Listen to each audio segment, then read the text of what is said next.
you ready?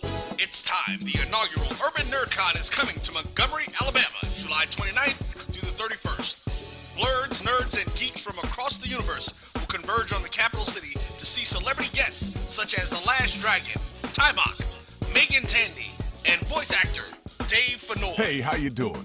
I'm voice actor Dave Fennoy with a shout out to all my geeks, freaks, and urban nerds. Just want to let you know I'm going to be there and I want to meet you at the Urban NerdCon Gaming and Cosplay event. It's happening July 29th through the 31st in Montgomery, Alabama. Hope you want to meet me as much as I want to meet you. So join us by visiting theurbannerdcon.net for ticket and vendor information. This will be the premier Blurred event in the universe. Theurbannerdcon.net. Our heroes, our villains, our stories, everyone's con. See you there.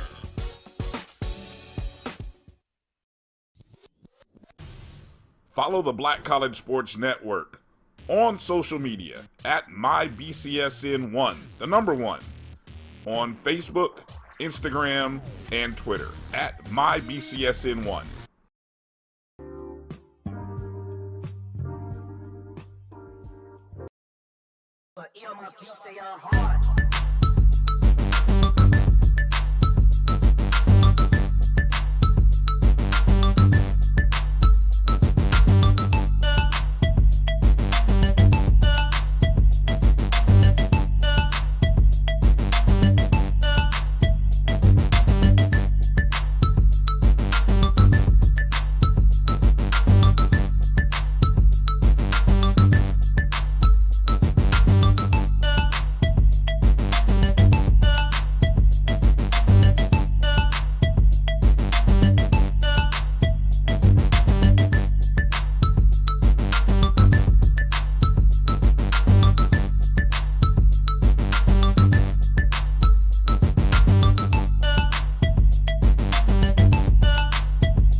All right, hello and welcome to another edition of the BCSN SportsWrap. I'm Brian Fulford. That's AD Drew, and next to him, if you're going left or right, is Jamie Walker. Jamie Walker joining us on today's show. Drew, Jamie, how you fellas doing? I am doing wonderful, man. How are you all? Doing great, my brother. Doing great. You know, Jamie, I'm supposed to put you on blast. You know, you got that question all throughout media day. Where was your show? When were you gonna be on the air board? Everything like that. Well, brother, this may not be your show, but you always got a seat right there to my right, your left, I guess. Well, I appreciate it, sir. I appreciate it tremendously. You know, I love being on with you all. Y'all brothers have always kept it real. So, hey, I'm always, willing to come through.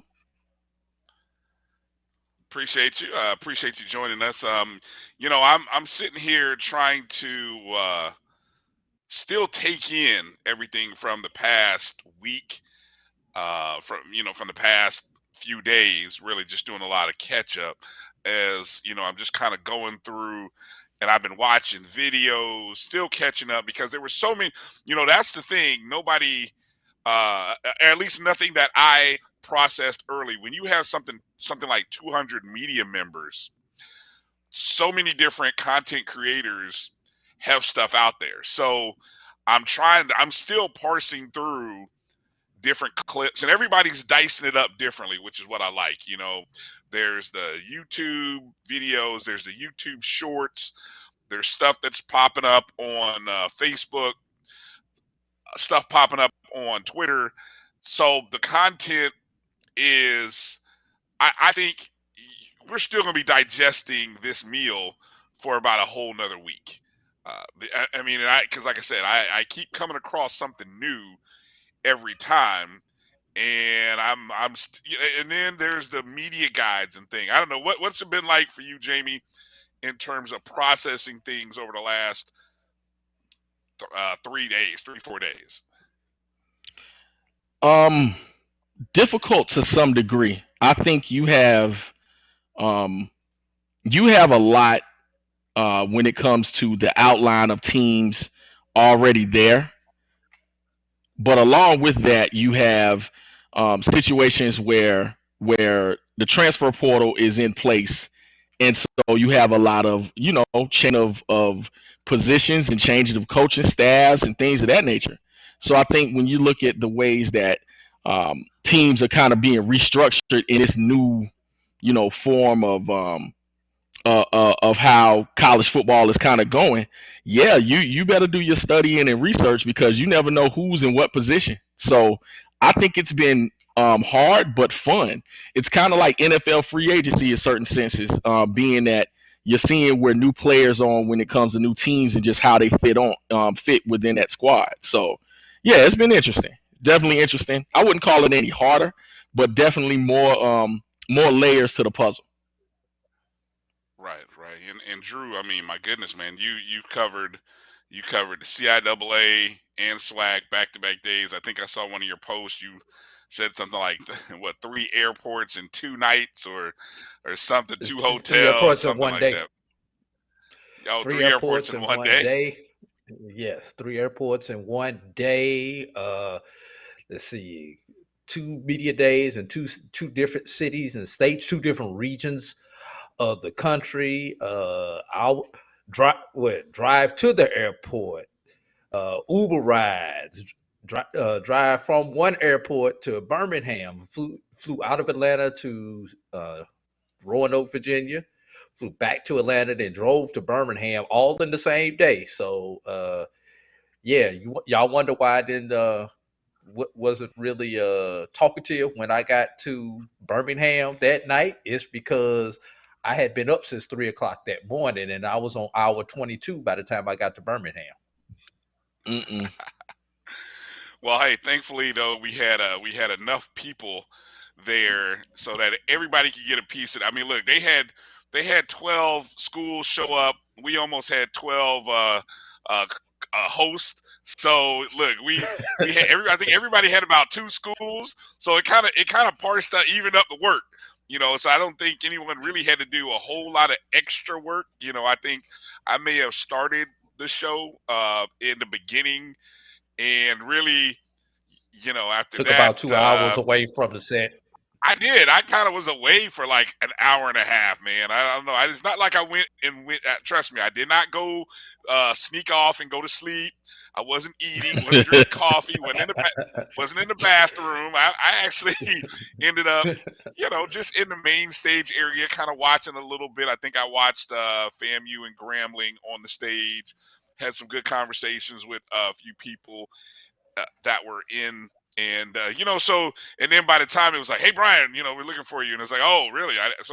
It's just one of those things. It was good to kind of be able to get away and do that, and so I still didn't get a chance to talk to everybody that I wanted to, but it's going to be like that. Let me ask you. Well, first off, before I ask my next question, let me go through the usual intros. I want to say hello to everybody watching us on YouTube and Facebook. Happy Sunday to everybody. Mary 305, SWAC Fan 100 out there jumping in early on YouTube. Those on Facebook who are watching, we appreciate you coming in. If you're watching us, please make sure to like, give a thumbs up, subscribe to the Black College Sports Network, or however you are watching this feed. Please make sure you're following us on all social media accounts: Facebook, Twitter, Instagram at MyBCSN1, the number 1. And go download the Jericho Broadcast Network's app on the Google and Apple Play Store. MyJBN, MyBCSN is where you can find it. All of our shows will be up on podcast format via the BCSN Pod Zone, which is everywhere you listen and download podcasts. So coming up a little bit later in the show, we've got LaShanda Love from the Icon Collective and Yard Talk HBCU. She'll be coming on. I was watching her show the other day, and she calls, I think I'm saying this right, the mouth on Twitter. I think it's something like that she glossed herself, or maybe somebody glossed her that. I'm not really sure, but I love that, by the way. And so she's going to be joining us here at the bottom of the hour. Hour 2, Chris Ferguson, D2Football.com, also writes stories for HBCU Game Day. He will come in at the top of the hour, and talk to us a little bit about CIAA, Media Day, preseason, CIAA. And then at the bottom of hour 2, Charles Edmond, Alcorn State Sports Radio, will come in. Of course, he got a chance to talk to I think he said he spoke to 11 of the 12 coaches. So, Charles is a veteran, and we'll get a chance to all talk with him. All right, so that's the guest lineup for today's show, fellas. But let me ask you guys this question. And it will come up a little bit later, because Charles and I were having this discussion offline. With the number of media that were there and the format, apparently the ESPN broadcast started late. I didn't even know that. Apparently it started about 20 minutes behind schedule. And so it kind of threw everybody's timing off. And some people were there a long time.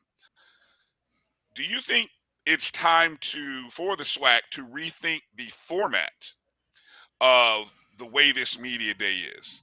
Meaning, could it be possibly time for a 2-day? Is it possibly time to do 2 different shifts, maybe a morning shift and an afternoon shift? What are your guys' thoughts on that? Whoever wants to jump in there first and has some thoughts or comments on that. Well, if you go to a 2-day format, and this is a legitimate question, and I think all of the coaches and athletic directors, will there be teams favored more than others, and you have 100 media one day and 250 on a different day?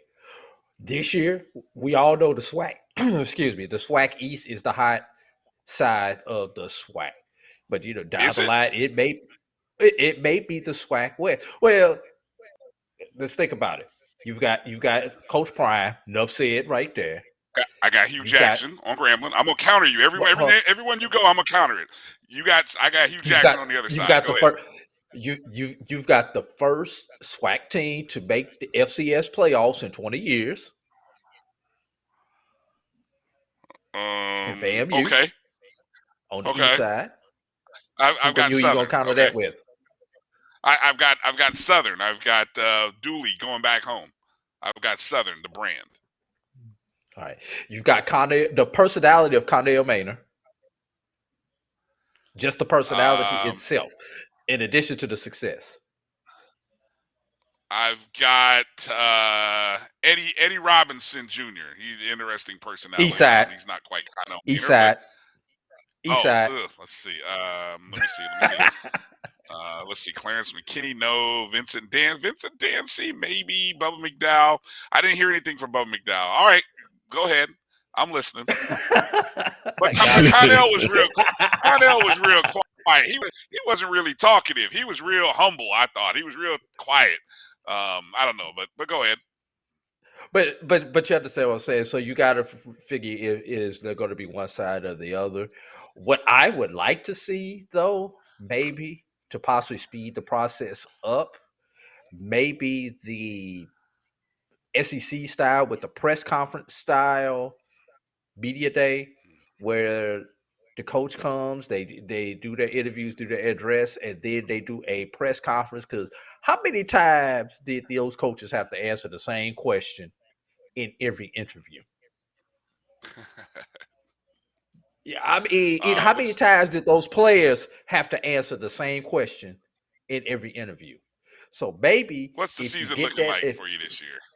Yeah, if you do that and get those generic questions out of the way, then you can spend your 5-10 minutes, how many whichever time they allot you, with the coach or the player, get into some specific questions and not get the general. Hey, how does it feel for you to be chosen as one of the players here at the at the SWAC Media Day. Coach, what's your outlook on the season? Those general type questions. Get those out in the press conference portion of the media day, and then maybe that allow more time for everybody to touch. But here's the other thing, Brian, and I'm gonna let Jamie chime in on this. I think the SWAC media day may have outgrown the venue that it's in. That may be more of an issue than anything else right now. Jamie, what are your thoughts on that? On any of those points that I or Drew brought up? I think that they could extend the day. I don't think they need to be in 2 days yet. Because for a lot of reasons, I want to see what the SWAC Media Day will be once certain coaches are not in place anymore. I think, it's like it is. The media has grown due to the celebrity status of a couple of squads. And so I think as popularity grows, not to say that the popularity of the SWAC will leave, but I also think that extending the day maybe to 3 o'clock, or even more if you need to, and the format change would aid in it. I think that's a great idea as far as the opening presser or opening statements by the head coaches initially would be a help. I think the question and answer section of that could be refined, because that's what was falling behind. But I would also like to see what makes the SWAC great involved in its media day. I want some of that pageantry of HBCU athletics to be involved in it as well. Because I think you don't have to be like everyone else, but I do think it would help to maybe, switch it up a little bit, feature our programs. And I think it's a good way to actually highlight some of the great things about the squads as well. Not just, question and answer section, because you're always going to get coach speak. All 3 of us have been involved in having to answer questions about sport at some point. Even, being involved in coaching, regardless of what level it's on. So I think you're never going to give too much. You have those that are vocal, which is cool, but primarily you're going to get coach speak. So I think, media that comes up and does their research and asks these, questions that the people really want to know, instead of them being involved in, other things. I think you can switch up that format to kind of get more just authentic answers involved. So it doesn't have to be the same kind of media day that the SEC or any other, conference would be. So I think, hey, try some different things. Yeah, I'll tell you why I'm a advocate of extending the day. And I think I said this after last year. Extending the day where you have a 9 to 12 shift for one division in East gives you that opportunity to really focus in on, like you said, those pressers, so that you can have those press conferences. And then really, because remember, you're working with not only print media, radio, TV, digital, and then you got the photojournalism. You got the photojournalists there as well, doing That's an static excellent point. photos. So I think in having the 3-hour window for one particular division really puts more emphasis and gives everybody a chance to kind of consume that division without having to try to catch this person, catch that person, so on and so forth. And then you're not shuffling around. I'm here, and then here, what you do is at noon you get the break for lunch. Because by the time Grambling got to us, I was told they hadn't eaten, and it was probably 1:30, maybe going into 2 o'clock by the time Grambling got to us. So it was like, yo, you guys didn't eat. How did Grambling not eat? I get it if media don't eat, but there were a lot of media eating.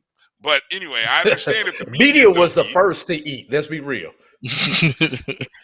Yeah, I'm not gonna judge. I'm not gonna judge nobody for wanting to go get Jamie, Jamie, what I tell you when I saw the food was in there? Hey man, you say you better go ahead in there, man. It's about, you about to run. They're about to take it See, up. It's like, whoa, I was working. I was interviewing folks. It was too many of us around there. I was like, you better go get something now before it's gone, brother. yeah. See, last year I didn't eat anything, and so when I saw Drew eating, I said, "Oh hell!" I said, "Hold on, let me let me tell." And if y'all know anything about Drew, I may be slim, but I'm gonna find me a plate. Yeah. So I unfortunately I had somebody grab me a plate and sit it to the side, and I think I did eat it maybe about 30, 40 minutes later. So I was thankful for that. But yeah, no team should, no group of players, coaches, they should not have gone that period of time without eating. Now somebody may say, "Oh, that's bad on them. They should have figured that out." But look, that's what, if in a format change when you get the 12 to maybe 12:45, you give them time to eat, all the teams, because let's say the one division that's finishing has time to eat.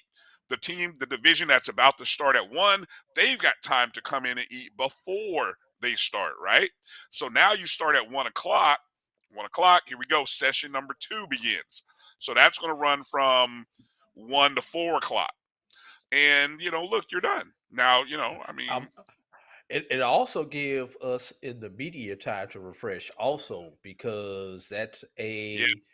that's a tiring day having to go around, and you got to have someone's got to chase down people for interviews. You got to make sure that we got people. Now we were lucky. There were double digits of us on our team. There was about 12 of us on the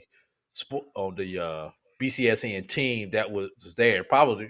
I'm probably short on that number, Brian, if I'm really counting. Probably closer to 15 of us when you're talking about cameras and runners and this and that and everything like that. But we Right. probably had one of the largest presence of media groups there. I would say Absolutely. from a group perspective, yeah, you're probably From right. especially on the You're probably digital right. side. Right, right. And I was funny as I'm watching, and again, I'm going back and I'm watching how other people do their feeds, because every year is a growth experience. I think we changed our style of what we did from last year to this year, by kind of doing it the way we did, and I like it. And I think there's even some other things I think we could have done, but I think in that format space, like I'm really amazed. Like I saw people getting y- time at the tables. I've seen some video clips from the table. It's just, I know there's a schedule. It just is really challenging. So I'll be interested to hear what the SIDs go back to Andrew Roberts, the associate vice of, or the associate. I forgot his new title. Um, he's the one of Associate he's commissioner in. for something. Thank you. Communications, I think it is. Yeah, I wanted to say associate. I couldn't quite figure out the next part of that, but And he yeah, I did, mean, he and sort of that brother did a great job too, putting everything together. Because I didn't get to the hotel until 12:30 local time, and this brother was still running around setting this up, setting that up. Hey, you need anything, AD? Oh yeah, he And took care of everything. He was everybody running. there, I believe. I know that. I know that brother probably didn't get to bed after 2 o'clock, and I know he was up by 7, up Well, and look, in that downstairs by role, 7. hey, in that role, that's your event. You know what I'm saying? So you want everything. You run events, Drew, Jamie. You've done events. When it's your thing, that's his thing. That's media day. Dr. McClellan probably went, "Hey, Andrew, this is your thing, baby. Make it happen. What do you need from me? Let me know.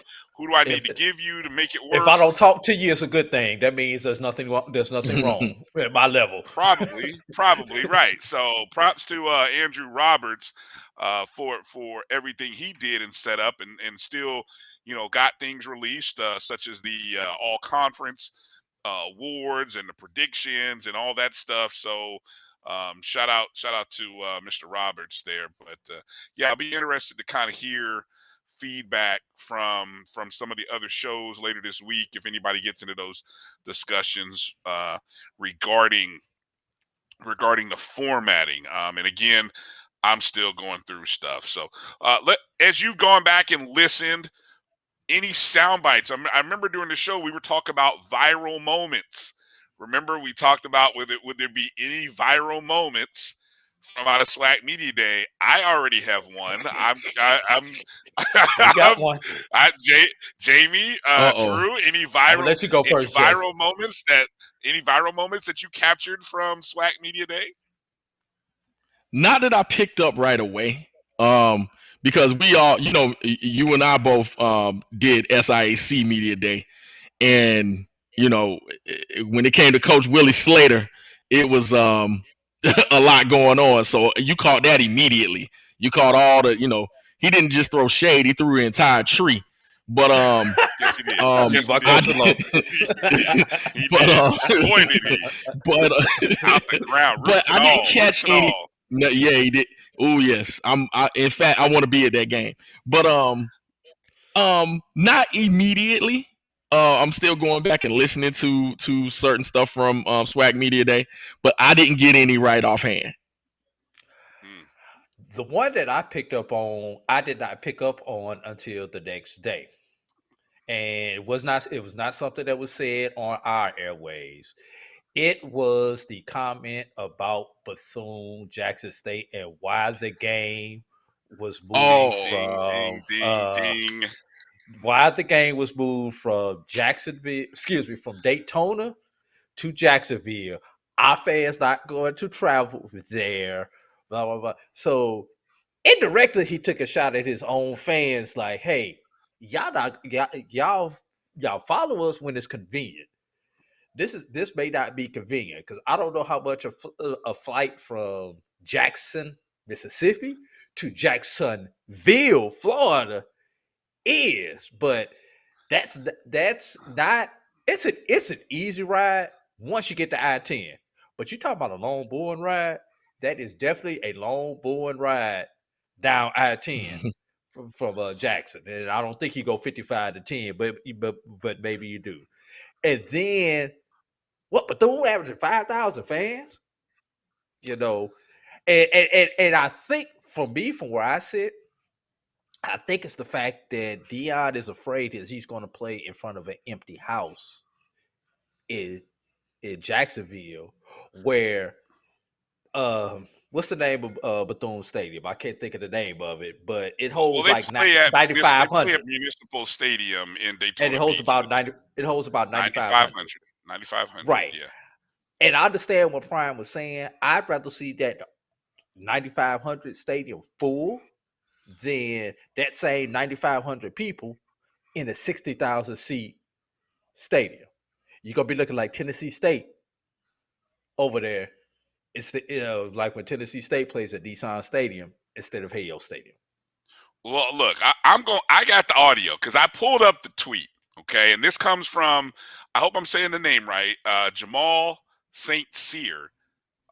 He's a sports anchor for WZXT4, which is it's in the Jacksonville area. News 4 Jacksonville. They cover Northeast Florida and Southeast Georgia. Okay, so this is from his feed. I'm assuming this is him who asked it. I'm curious as if it's going to play. But in the Twitter feed, in the tweet, it says Deion Sanders is not happy about the decision to move the Jackson State versus Bethune-Cookman game to TIAA Bank Field. Sanders says, quote, "Why are we playing in an NFL stadium?" I'm going to play the audio here and just I'm going to let you just marinate on it for a second. Let me see if it plays accurately here.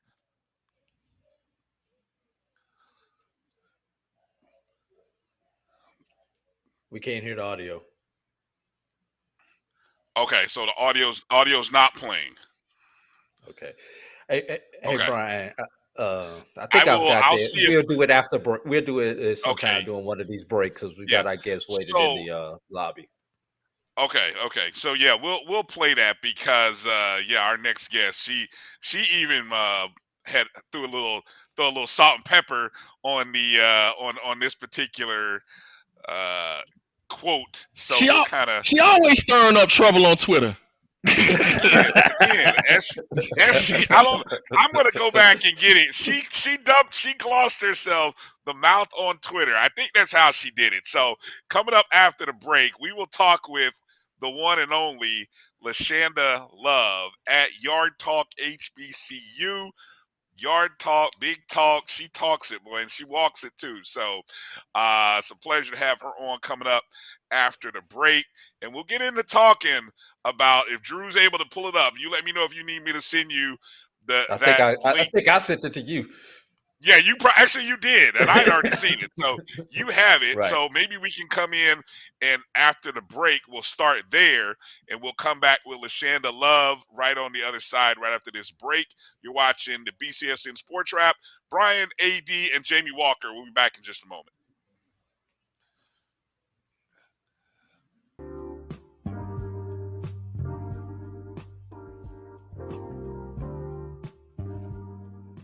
This is the BCSN Pod Zone, your place for the news, views, and conversations about all things related to HBCU athletics. Here are the BCSN Sports Wrap, Dr. Cavill's Inside the HBCU Sports Lab, Knights of the Round Table, the pregame show, the Carlos Brown Show, the ONG Strike Zone, and more in one place. We are changing the way you consume HBCU sports, one broadcast at a time. Maureen is saving big holiday shopping at Amazon, so now she's free to become Maureen the Merrier. Food is her love language, and she really loves her grandson. Like, really loves. Nope. Nope. Come on, him? Ooh, I like him.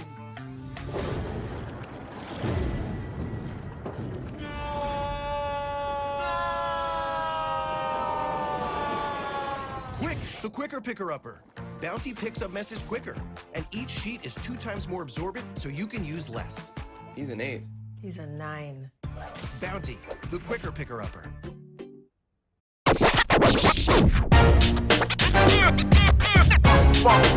It's like a loot machine. All around town, people trying to get down. That's a pretty tight spot. Watch this. Of course your Buick parks it.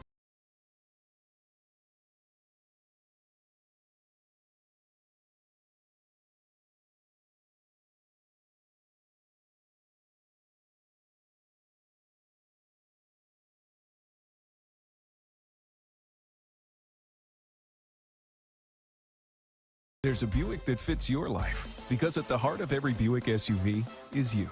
You see, Head & Shoulders has scalp shield technology, protects against flakes, even between washes. It's never not working. Kind of like us. Number 15? Never not working! I don't like this one. Me neither. Let's get out of here. Head & Shoulders scalp shield, never not working. Are you ready? It's time. The inaugural Urban NerdCon is coming to Montgomery, Alabama, July 29th through the 31st. Blurs, nerds, and geeks from across the universe will converge on the capital city to see celebrity guests such as The Last Dragon, Timok, Megan Tandy, and voice actor Dave Fennoy. Hey, how you doing?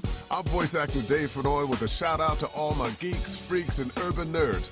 Just want to let you know I'm going to be there, and I want to meet you at the Urban NerdCon Gaming and Cosplay event. It's happening July 29th through the 31st in Montgomery, Alabama.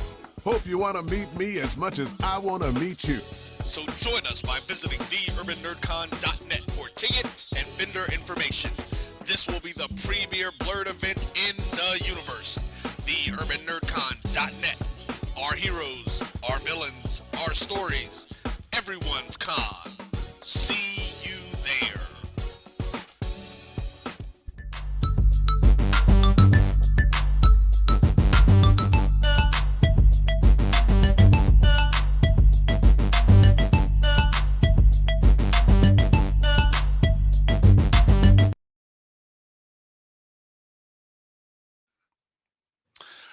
Welcome back to the BCSN SportsWrap. Brian Fulford, AD Drew, Jamie Walker, and joining us right now, affectionately known by some people out there in the Twitterverse as the loud voice on Twitter, it's LaShanda Love of the Icon Collective, as well as at Yard Talk HBCU on Twitter and on YouTube. LaShanda, how are you doing?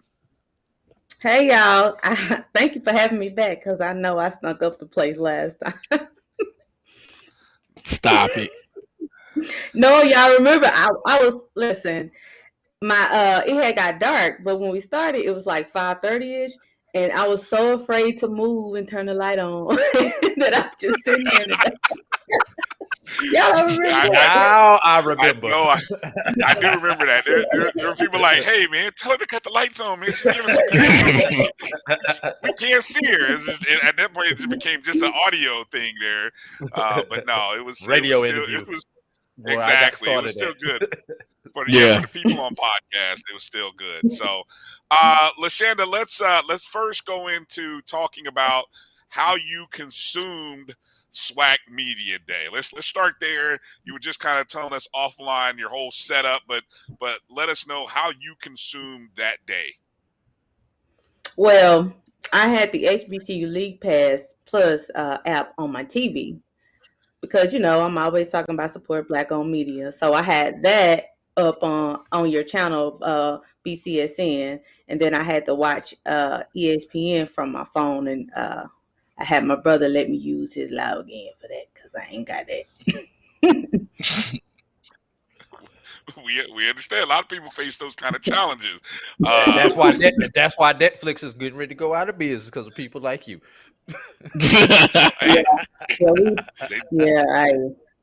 We like ad quietly up sponsored the prices. So right. So between watching HBCU League Pass plus watching the ESPN kind of mixing, and then you're following, of course, on social media. Give us maybe a couple of takeaways from Media Day, maybe some nuggets that, because you're one of the things I love about following you. You're very good about picking out certain things in the phrasing or terminology or the words that people say. Sometimes people don't listen.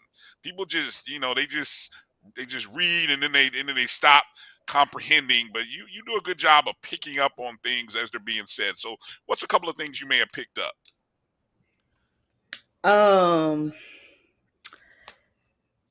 The formatting of I was trying to figure out, because I thought actually the commissioner would go last and the coaches would go first.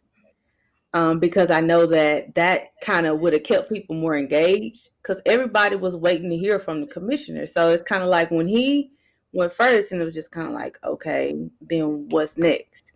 So I would have liked to maybe build up the anticipation for him to go last and then maybe have an open forum. I liked how I saw some clips from the, and I hate to use this comparison because I know we hate it, from the SEC day. Okay, just let that be okay. And they had open forum and they asked the commissioners, and the coaches questions and stuff like that. So I would have liked to see more fan interaction. And that's just me being a teacher. I know that engagement is very important for your audience. Go ahead, Jamie. Well, Miss Love, ever since she has come on the scene, has been a breath of fresh air to really this HBCU space. And the reason I say that is because anybody that challenges the status quo is always invited and should be noted. She pushes Black-owned businesses, Black-owned media space, and I love it. It's one of those things, and one of the sayings I get from her all the time is "Make it plain, make it plain." Like clearly what you're saying, what you're doing. All right, tell me how you're doing it. So she pushes the envelope in relation to definitely figuring out how we are moving monetarily, especially in these HBCU spaces. So my question for her is, what would you want to see us do differently? What would be the priority? Because I know on your page a lot of the times you have what we can do just in everyday spaces to get the notoriety to our programs. What's the first thing you would do to change how we do business in the HBCU space? Well, I don't feel like that Black businesses have a seat at the table yet. It's like anytime a Black business comes along and says, "Hey, I have a better idea or a better way to do something," we automatically dismiss it. Like, why was our thing on ESPN? Did we get any kind of sponsorship dollars for that? Are we getting paid for our content? Do we own it? What can we do with it now? Somebody made the comment that they didn't see any ESPN marketing stuff anywhere, and I thought that was kind of strange, because if this is an ESPN event, then you would assume that it's being sponsored by them, but it was just not very clear on that. So to me, I just think that us being willing to accept new ideas is very important, because it's like there are little cracks, but we still very reluctant to work with us. And it's so strange to me, because HBCU, the B stand for Black, you would think more of our business practices would be more geared towards circulating the Black dollars within our own communities. But it doesn't seem like to me that that's the case. And quite honestly, it was very disappointing to see so many of our games on ESPN this year, because where has all this energy been to show our game? Now you snatched up games. What'd you say? The hell with the energy. I want the dollars. Thank you. Where's the money that comes with that? I think at least every school has about 4 or 5 games. Who do you think is making the most money off of that? The schools or ESPN? Is there ad revenue sharing? I don't know. And I feel like that's some of the stuff that I don't even think we are abreast of that yet. When it comes, especially in that media space, it's kind of new for us. We kind of just have went along with whoever gives us an offer, because we're stuck in this exposure trap. We don't realize we don't need people to know we exist. Outstanding. And I'll ask one follow up if allowed. Just primarily, we talked about that exposure piece. I think you and me saw the same comment when it came to $185 million of exposure equivalency. How do you feel about that, really? And I want you to elaborate on just how that made you feel seeing that in particular, because I know that? First off, who said it? It was in the USA Today. Okay. I think it was AD Robinson that got the data and kind of put it out there that is what the school had generated since Coach Prime had been there.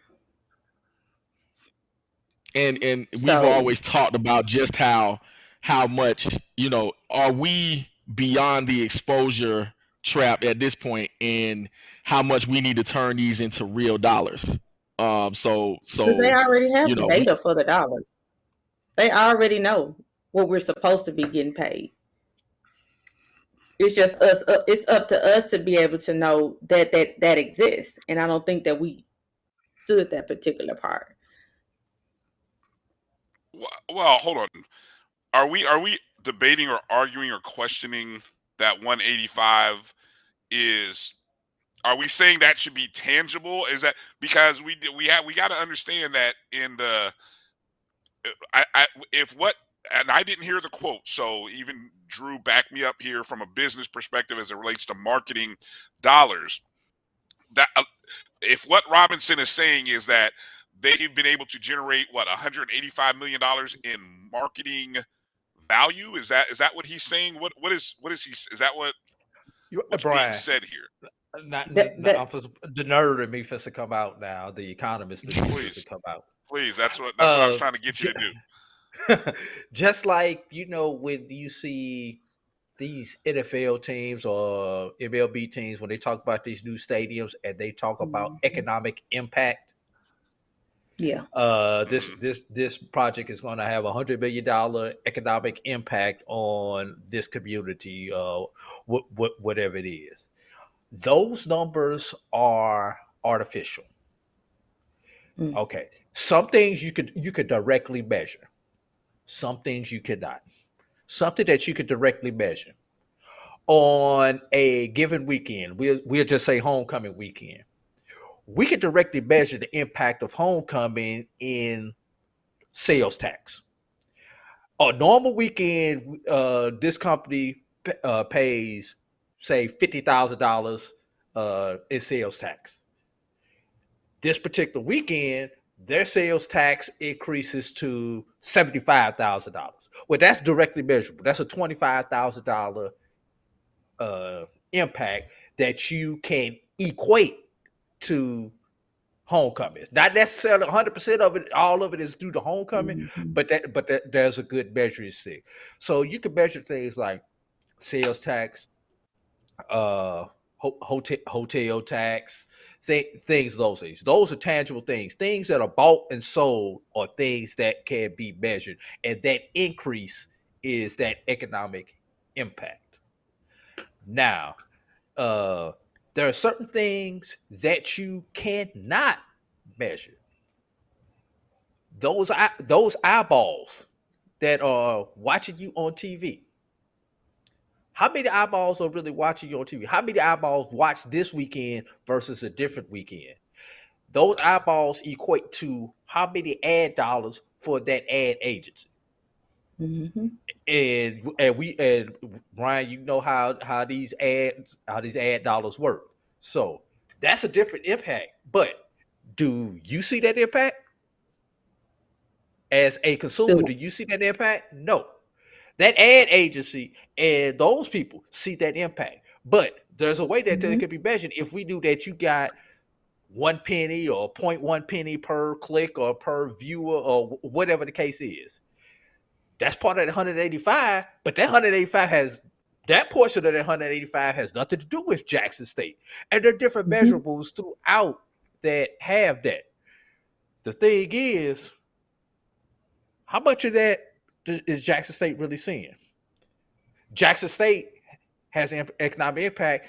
They got to pay police officers overtime. They got to pay the people who cook the food overtime and everything else. They've got to pay them overtime. That's a measurable thing. That's part of that 185. But Jackson State not benefiting from that because they send that money right back out the door because they got to have it. They got to have police people.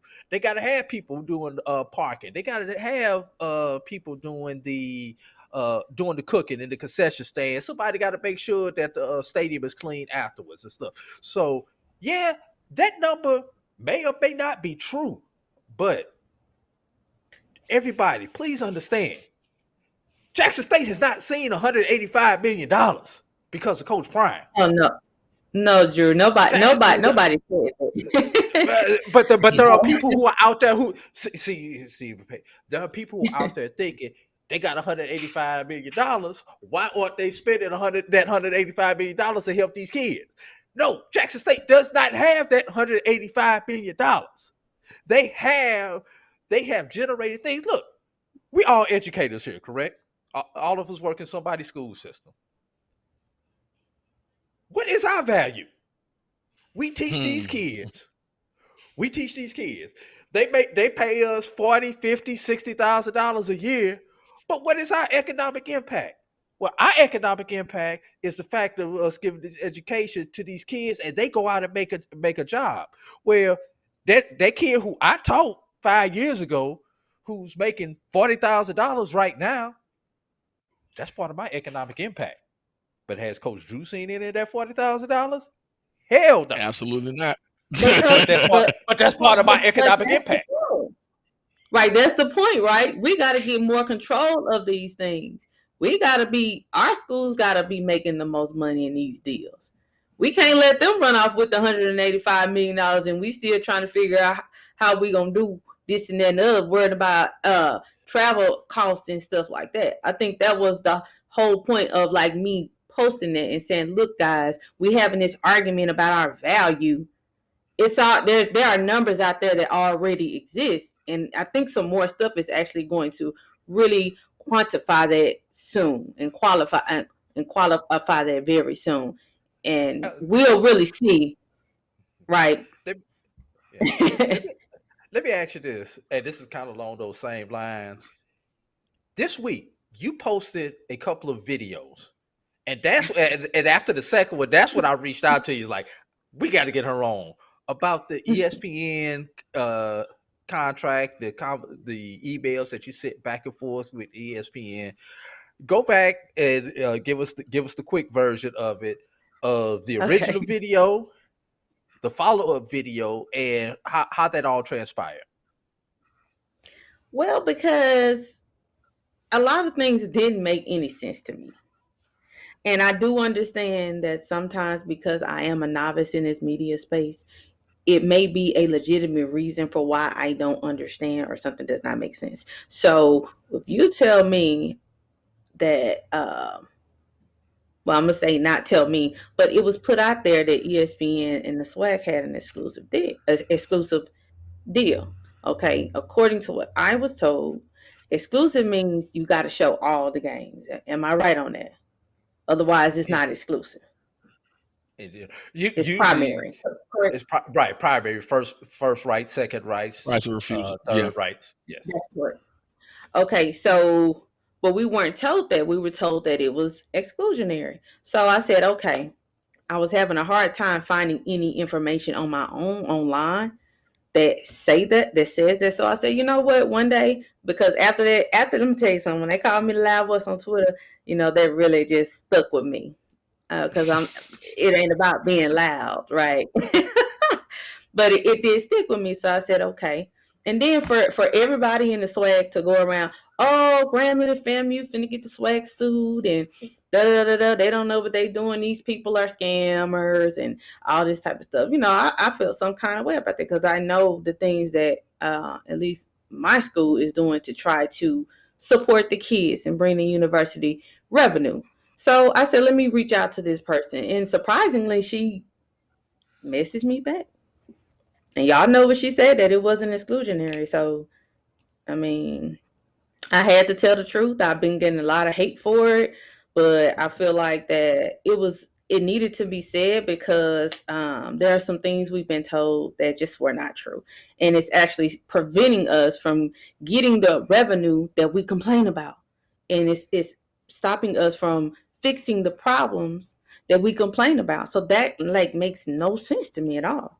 So if I got down that hill.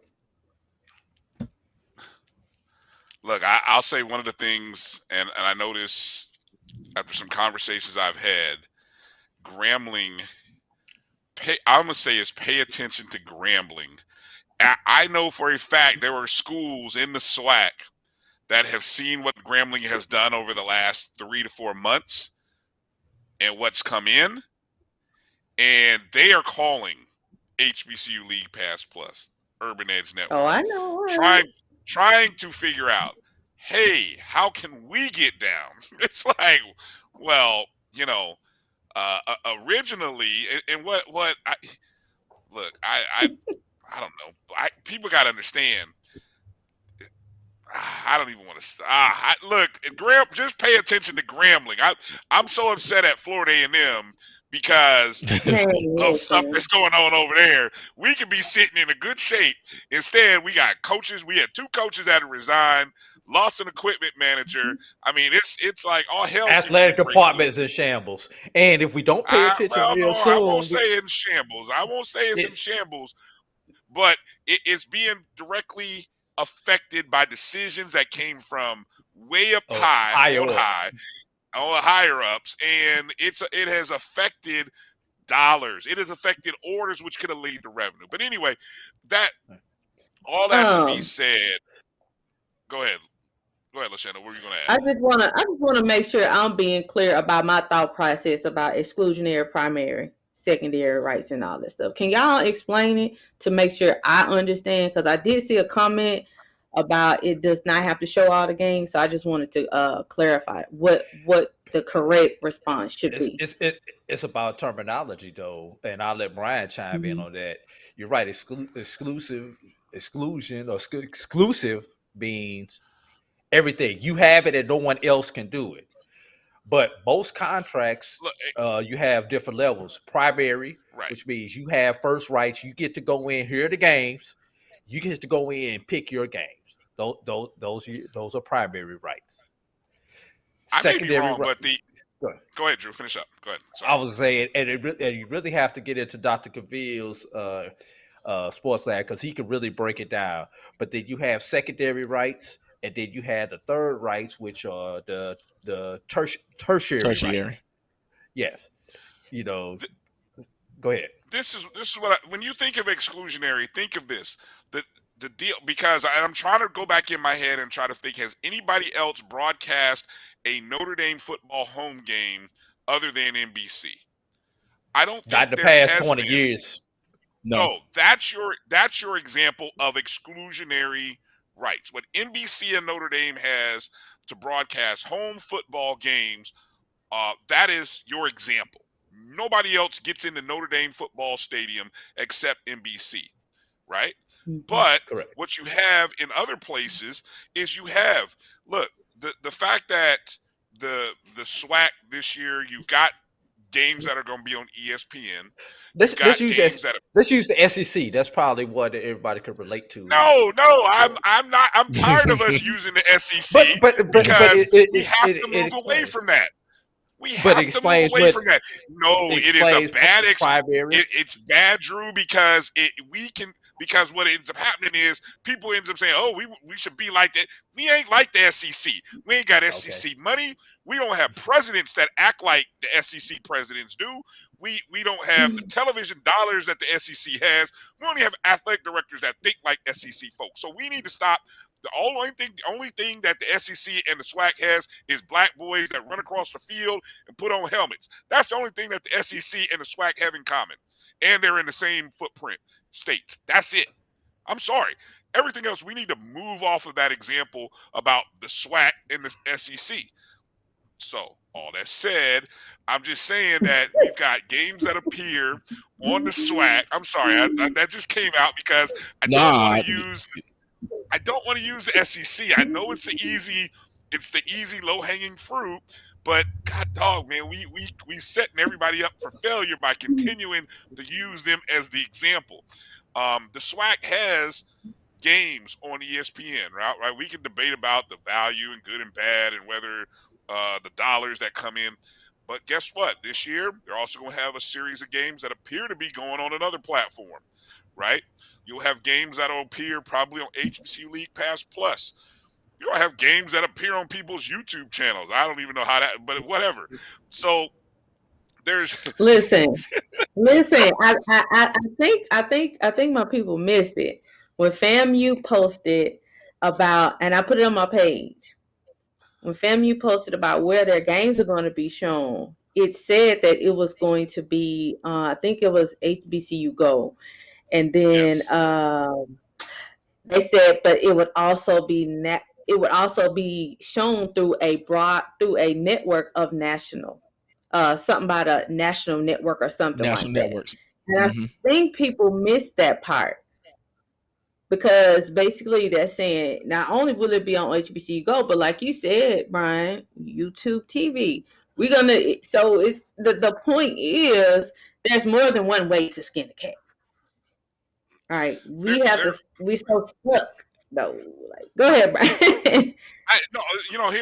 Here's what's one of the things that I think when we talk about the dollar and value, and I heard Dr. McClellan say this on when Roland Martin, and I know he talked to us briefly. I know he talked the HBCU game that I haven't seen their video, but I was watching what he talked when he talked to Roland Martin, and he talked about the $8.4 million that went to membership, to the member schools. This year was a record year. No school received less than like 750,000 less than. That might have been the low number. The highest number went somewhere in the ballpark of $3.2 million to Jackson State. And he basically said that those monies come from the resources that come from distribution, right? From not only the incentives, but from incentives, the academic sponsorships. So there are ways that, the SWAC, which right now sits as the number 3 conference in the FCS in terms of its distribution, its revenue distribution, and it's on its way to probably being the top in a few years, according to him. And which are maybe even out. He says that it may even outdraw a few FBS schools, which I mean conferences. Which, if you think about some of the lower tier FBS conferences, he's probably right. It probably will surpass in a few years, but there is money going to schools. Money is going to schools. Now, you want to know exactly? Go look at those budgets. When your school does those budgets, and they talk to their board of directors, because I've seen it. I've seen what FAMU estimated, and that's why when I heard 700-something thousand, I said, what? I said, oh, because the number that FAMU estimated was way lower than that. But then again, they've only been in the conference for a year. So you want to know more specific. Already eating good. What'd you say? Definitely already eating better. Already eating good. Yeah, well, it is. And this has always been my thing when it comes to having these discussions. There's only but so much I'm gonna say being a play-by-play and color guy, because I've been on all of these platforms except for one, so I'm not gonna mess up my money. However, I think we should diversify the way we do things in the HBCU space. And what I mean by that is, I think I'm 43. So for 35 years of my life, ESPN has been the standard in which we watch certain stuff. And I think if we're not getting what we need out of it in the HBCU space, then we need to diversify where that goes. Not saying we leave them alone, because that reaches where it is. But as I said on Twitter the other day and in other places, support BCSN, support HBCU League Pass Plus, support HBCU Go, support those places that we BCSN. are running. Yes, absolutely. Because BCSN has been doing it. Like somebody said the other day, I won't say who, the BCSN stream was better than the host stream. Wait a minute. Now, I'll let people's opinion be go with that. But at the same time, don't let something be the standard when you have people that look like us running it. So go support those people, because I promise those eyeballs, we get more eyeballs on what we're doing as a people. I promise the money comes. Also, we don't have to do things like other folks are doing it. Our culture, our way of doing things. I remember last year, why didn't you show the bands on the games? You know why? They had to cut to an advertising spot. They don't know anything about what we do. They don't know that folks looking forward to halftime. You cutting out an entire base of people. No. So we don't get any of it. None of it. So how about some people that understand the structure in which we operate in our spaces, in our games and whatever, and have us formatted in the ways that we do things and still get the advertising dollars, because you have more eyes on your TVs or whatever platform it is. So that is what I'm in agreement with more than anything, is that don't shut out someone just because. Make it to where you are supporting your own that supports the schools that have been supporting us for hundreds of years. Don't just say, okay, this is the standard and that's it. No, diversify what we're doing. Hey, speaking of the four-letter network, hey, y'all, they may be the four-letter network, multi-billion-dollar corporation, and they still have audio issues during a live broadcast, too. That's all I'm going to say. And this is the thing. Let me piggyback on that for a second.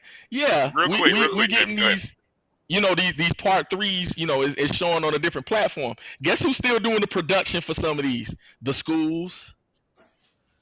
Oh wow! Like you think it's some stories we can delve into. Okay, but support BCSN. Support. That's what you support.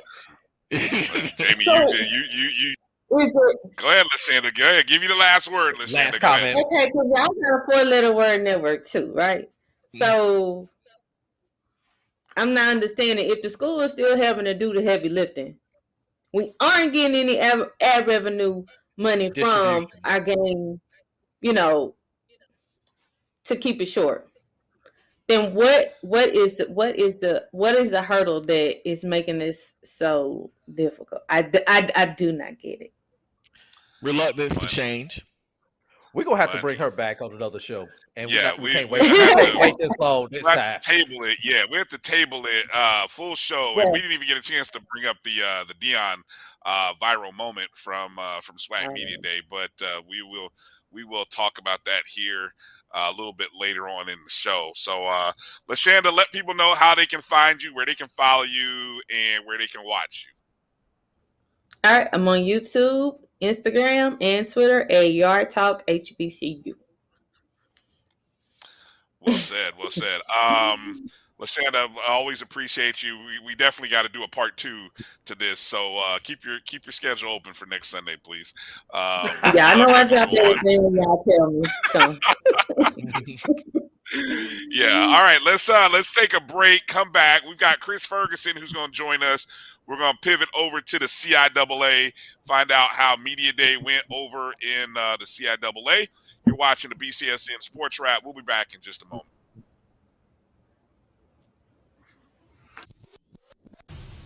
Follow the Black College Sports Network on social media at MyBCSN1, the number 1, on Facebook, Instagram, and Twitter at MyBCSN1.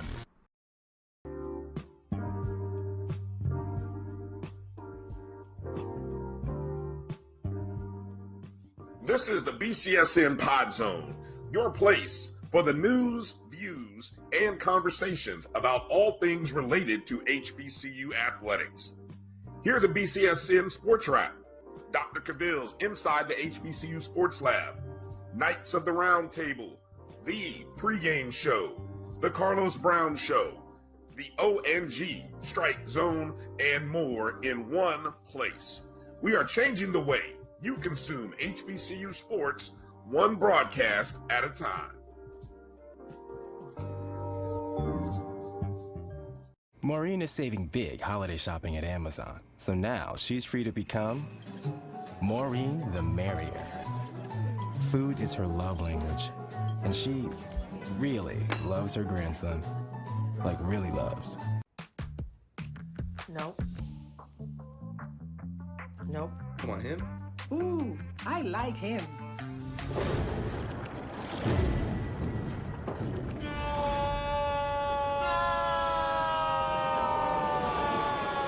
Quick, the quicker picker-upper. Bounty picks up messes quicker, and each sheet is 2 times more absorbent, so you can use less. He's an 8.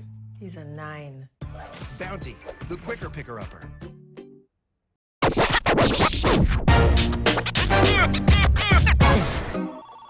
I don't like this one. Me neither. Let's get out of here. Head and Shoulder Scalp Shield, never not working.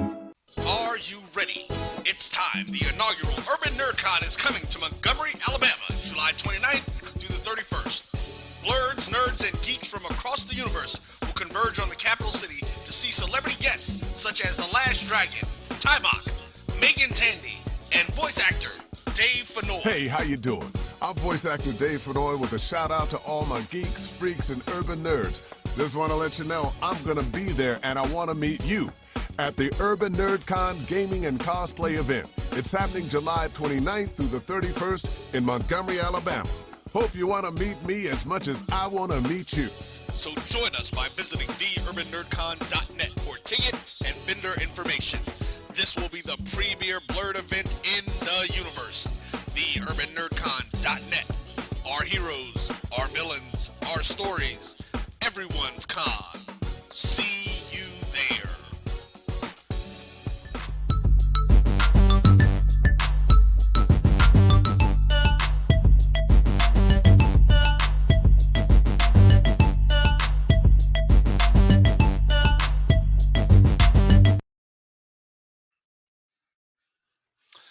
Welcome back. to the BCSN Sports Wrap. Brian, AD, Jamie Walker, and joining us now from D2Football.com, it is Chris Ferguson. And we're going to get into talking a little bit about the CIAA, who had their media day a day before the SWAC. Chris, it's good to see you. It's ready for football season. How you doing, my friend? Doing all right. Glad to see y'all too. And it's been a while, except for AD. Exactly. They're 4 Right, days. right. Hey, Chris, let me ask this. Does the CIAA, when they have their media day one day before the SWAC, and you know it feels like the SWAC sucks all the air out of the HBCU diaspora, you know, does anybody in the CIAA say, man, do we want to have our media day like the day before? I mean, should we try to do it earlier in the week or maybe the same week as the SIC?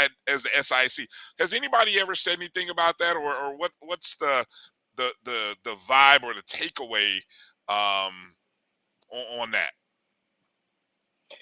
No, I mean it's been pretty they have it on a very predictable schedule. It's like the third Wednesday every July every year. So, I think with all this buzz in the SWAC, maybe, but I mean it's on a very predictable schedule. So I don't think anybody wants to tinker with it.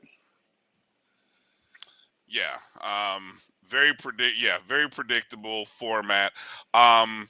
So as we move into the CIAA, of course, you know, look, we kind of thought everything was going to be kind of static, and then all of a sudden, the big news dropped back in, I guess, what was it now? Late April, May, that Damon Wilson's leaving Bowie State, and I gotta imagine the happiest people on earth had to be people in Fayetteville, North Carolina, because it was like, yo, without Bowie State, you all are probably talking about us over the last 3 seasons, because they've had just as dominant a record in the division or in the CIAA, maybe close to as Bowie, but they have not been able to get it over the hump. What's your takeaway on Bowie, Fayetteville State? What's going to change in the CIAA for this year?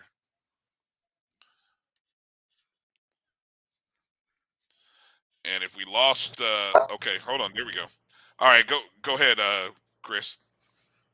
Well, I would say that one of the biggest things to come out of the CIAA was Coach Wilson leaving, but I think there's a bigger issue than Fayetteville State, and that will be the CIAA North, because the North has been thwarted, and several teams have been vying for that spot over the last 4 seasons they've been playing out of 5 years. Virginia Union, Virginia State have been right there on their heels, and they just can't seem to get by. And Chowan's played spoiler, but then they can't really get it together against the other two teams. So, I mean, Fayetteville State's one issue because that's the championship game, and they've kind of carried the banner in the South. But the North is such a dogfight and has been over the last several years that there's always that one contender that you think that if they get over the hump, they can sweep the rest of the North and get into the championship game. And Bowie's just kind of turn them away at the door every time. Mm-hmm.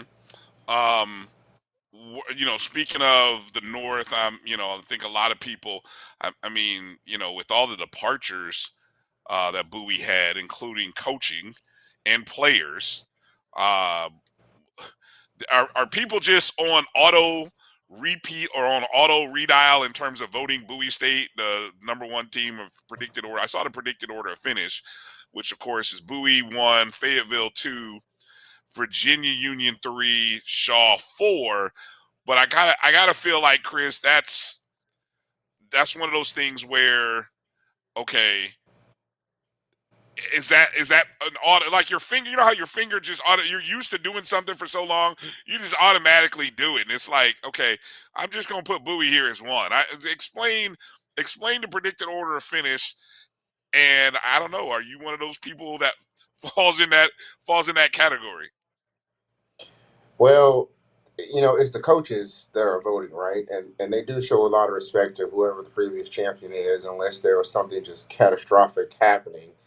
And in this particular case, they said Bowie is still the team to beat, at least at this point in the season. I think the other thing though is that like once you get past the champion and runner up, that there's just you just never know what you're going to get from three on down.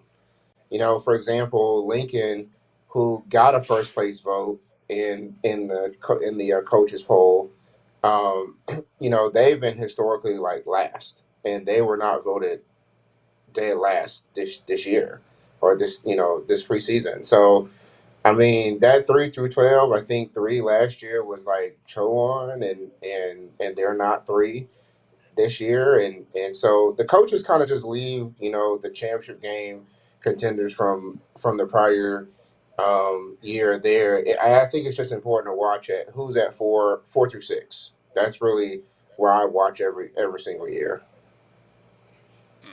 Go ahead, jump in there, Jamie. Absolutely. Speaking of that 4 through 6, just judging with Maurice Flowers jumping into his alma mater, John C. Smith, do you think they can finally kind of steer the ship and play some good football down there in Charlotte? If there's one person who can do it, it's going to be him, because not only is he a graduate of JCSU, I always have called Mo Flowers over the years the quarterback whisperer. And that's really because if you think about who he's had when he's been like offensive coordinator, who he's coached over the years, and how well those offenses have done, it's all started with that quarterback being able to throw the ball around, whether it was a Shaw with like James Stallings back in like 2012 or 14, 15. He was the offensive coordinator at Fayetteville State, before he jumped over to Fort Valley. So, you're just looking at a situation where John C. Smith has struggled is at quarterback, and a lot of that has been since Keon Wallace has left, like 2015, 2016, and they just really haven't been able to get any consistency at that level. And I also think that he understands that a lot of the struggles with John C. Smith's offense has also been their offensive line. It's just been really just poor performance over the last few years, and and they just really can't get any consistency on offense. So if there's somebody who can get it done, who can actually kind of raise their profile quite a bit, I think it's them. I think the only concern I have is that North Carolina. I've always said that North Carolina is a place where there's a lot of talent dilution, and you're really looking very hard to find those diamonds in the rough. And he's focusing very heavily on the Charlotte market. So, how much talent can you get out of that area? As much as you really want to recruit that area, how much talent can you really siphon out of there where you have all these other schools, even the Centrals and A&Ts, at the FCS level, going to Charlotte to get talent as well? Now, from the standpoint of Shaw, for example, them being involved in that division and battling Fayetteville State, do you finally think they can get over the hump? That game was close last year, and so Yeah. it was one of those things that the weather, of course, was a factor, if I'm not mistaken. And so, can they overtake Fayetteville State? Are they right there, or have they lost too much to even be in contention? Well, that's going to be hard. That's going to be hard. I mean, Shaw has been kind of knocking on that door too against Fayetteville, because if they can get over that, they're kind of like the ones that can get to the championship game. And I don't really think they've lost a lot. I think they're actually going to be a little bit stronger at running back than what Fayetteville State is this year. You got Sidney Gibbs, you got Andre Brandon, and Fields that are in that backfield. That's a pretty solid punch. And Fayetteville State's lost quite a bit at the running back position, so they've got that going for them. They've got some key players in on defense as well. That's coming back. The offensive line is there as well. I think certainly a little bit of a question at quarterback, but they had a sophomore quarterback who came in partway through the year and kind of jumpstart the offense, and he seemed to be doing pretty well. And he's really going to have to take another step in order to really challenge and get them over the hump. So I do think it's going to. They're very even, but Fayetteville State has so much returning, and even when you think they're down, even when they lose players, 2 years ago they lost Stevie Green, and now they're losing some of those other very productive running backs.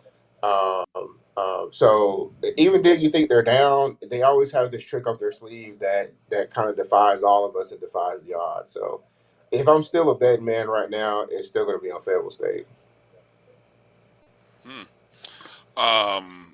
Do you like? I was looking at Fayetteville State's non-conference or just their schedule in general, because I feel like it's one of those things that's kind of,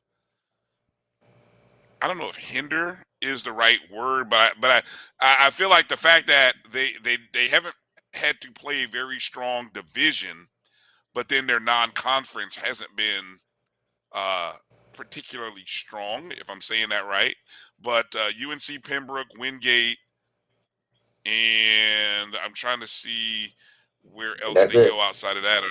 That's it. Well, yeah, you only get two. You only Yeah. get two this year. Wait a minute. So they moved to an 8-game conference schedule. Five division, Yeah. 3 cross. Yep. And a couple of years ago, they decided to make that change, and so 2022 is the first year that the conference has moved from a three games out of conference schedule to 2 games out of conference. Well, you know what? I felt like we're bearing the lead there. I'm glad you brought that up, because I felt like we should have led with that first. But the fact that you have a championship game, right? So that already takes away a game. Now I feel like you're really limiting everybody's chances of making the playoffs outside of the team who gets the automatic bid. Or Preferred I mean, qualifier. That's not automatic in Division II. I'm sorry, preferred. So I mean, okay, preferred qualifier. Thank you. I forgot these terminologies from one division to the next. I know you and Chris are like, because you can know win the this, conference you know this. and still not get in. I.e., Miles was about 3 years ago. Okay, so point said. Why do this? What's the? You guys talk to Chris, Drew. You guys talk to coaches. Do the coaches like this change to the 8-game? I mean, what's the vibe from what you've heard? I would say that quite a few of the schools are already doing an 8-game schedule, and they had a conference team on the schedule that was designated as a non-conference contest. I mean, here's the issue with Division II in particular. There are a lot of schools that won't play CIAA teams unless they travel. That's number one. So if they're not, and I mean, and the guarantee, if there's a guarantee in Division II, it's maybe like $40,000-$50,000 max. It's probably not enough to offset the cost of a very far game. The other thing is that the Division II model for playoffs favors in region. So it's one of those things. That's why you see places like Virginia Union going to Valdosta State and the return, like the back end of a home and home arrangement. So it's been a big criticism, like at the national level. Like when I talk to other columnists at d2football.com, is that you have these other conferences that they do in silo schedule, so they don't even play out of conference teams. And they'll get 2 or 3 teams into the playoffs. The MIAA, which is like Northwest Missouri, is probably the big one, and then Northern Sun, Minnesota Mankato is probably the one of the better known schools in that conference. And so Mountain East for the plays 10 CIAA of their 11. 10 of the 11 in the Mountain East conference games. Yeah, and the PSAC in Super Region 1. So I mean, for us to shrink down to 2 out of conference teams is not necessarily a bad thing. Playing 3, it was hard for schools to get somebody on the schedule, and they were already doing somewhat of a let's just get another team in the conference to play. So I think it's going to make coaches scheduling is a lot easier now. And if you look at the out of conference teams, I mean, there's still a lot of exciting matchups in the two games. Yeah, the What are some of those? CIAA non-conference schedule is not nothing to sneeze at. What are some of those games that you spotlighted, Chris, when you look at that non-conference schedule? And essentially, we're talking week 1 and 2, obviously September 3rd and September 10th. So one of them that you've already highlighted, one of them that's UNC Pembroke going to Fayetteville State. You know, Fayetteville State has not beaten UNC Pembroke at all. You know, Winston State has played Pembroke. Shaw has played Pembroke and has beaten them at least once. But Fayetteville State has not gotten over that hump. So that's definitely a game to really pay attention to. In week 2, there's 2 CIAA teams going to Michigan, to the Great Lakes Conference. The GLIC is the acronym. So Shaw plays Wayne State, Detroit, and Wayne State's kind of middle of the road, and Bowie State is going on the back end of a home to Saginaw Valley. So I mean, that's really going to be some very unique matchups, and you know, both of those are not even in region games for either of those teams. But I think that just highlights the struggle that some of the schools have with trying to find a decent contest. You know, Wingate is going to be playing Fayetteville State and Shaw. Shaw's week 1. FSU is in week 2. So that's another one to highlight as well. And then I mentioned earlier Virginia Union, Valdosta State, week 2, and then Virginia State, Lenore Ryan, week 1. So, you know, those are all games that are going to have some real strength behind them. You know, in the conference, as a conference, those are the games that we really need to win or have a very, very good showing in. We've seen what's happening in other conferences when they match up and how they promote it. I mean, just imagine the hype between the CIAA and the SIAC. I mean, come on now. I mean, there's got to be some rivalries or some matchups in there. I mean, 2 historic conferences, probably some games that we haven't seen teams play in years that those teams need to play. And so I don't know, Chris, I feel like I'm standing out there on an island now with this 8-game schedule by myself, waving this flag. I mean, I need some support, need some help to make this thing happen. Well, You don't think it's a good idea? Yeah, no, I mean, I'm gonna piggyback off that though, because I remember when we were talking about what teams were gonna make the playoffs and who they needed to play to get in. And one of the factors that came up was, the CIAA and the SIAC playing each other and kind of knocking each other out of playoff contention. So my question is, have you heard anything from the coaches from a scheduling standpoint that they prefer this kind of schedule so that they can possibly get more teams into the playoffs?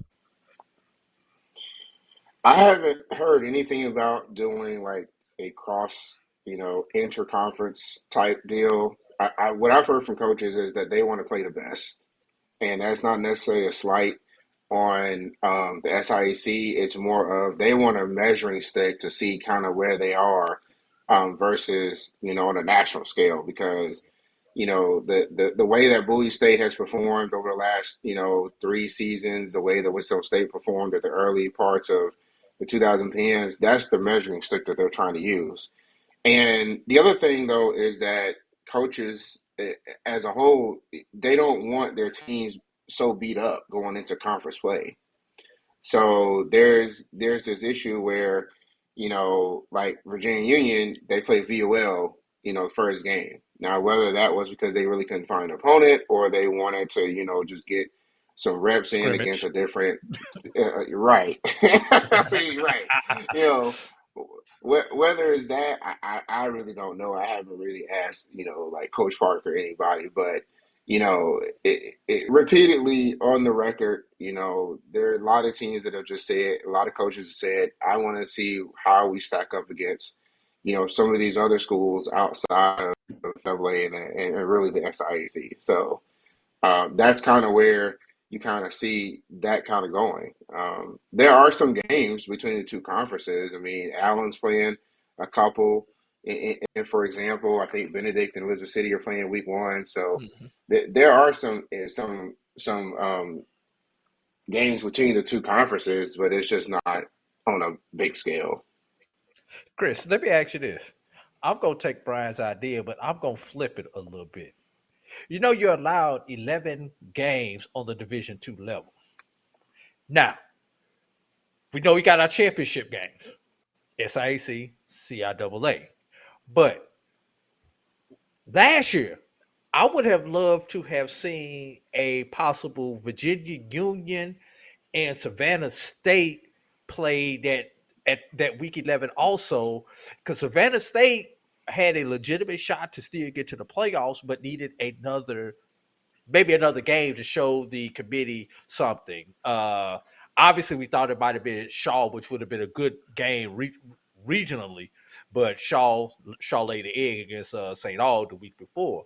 But would that be would that be something that could possibly happen? Because a lot of times we all know the second best team in a conference is on the same side as the best team, and they lost to that best team, and it may not necessarily be the team from the other side in the championship game. Now, last year it was it was kind of like that in the SIAC. Now, in the CIAA, it wasn't like that. You probably did have the best two teams. At least according to the rankings in the CIAA, with Fayetteville coming in at number 10, and Bowie was number 3 or 2 going into that last game. They were number 2 because we thought they would go get to number 1 with the loss, so they were number 2.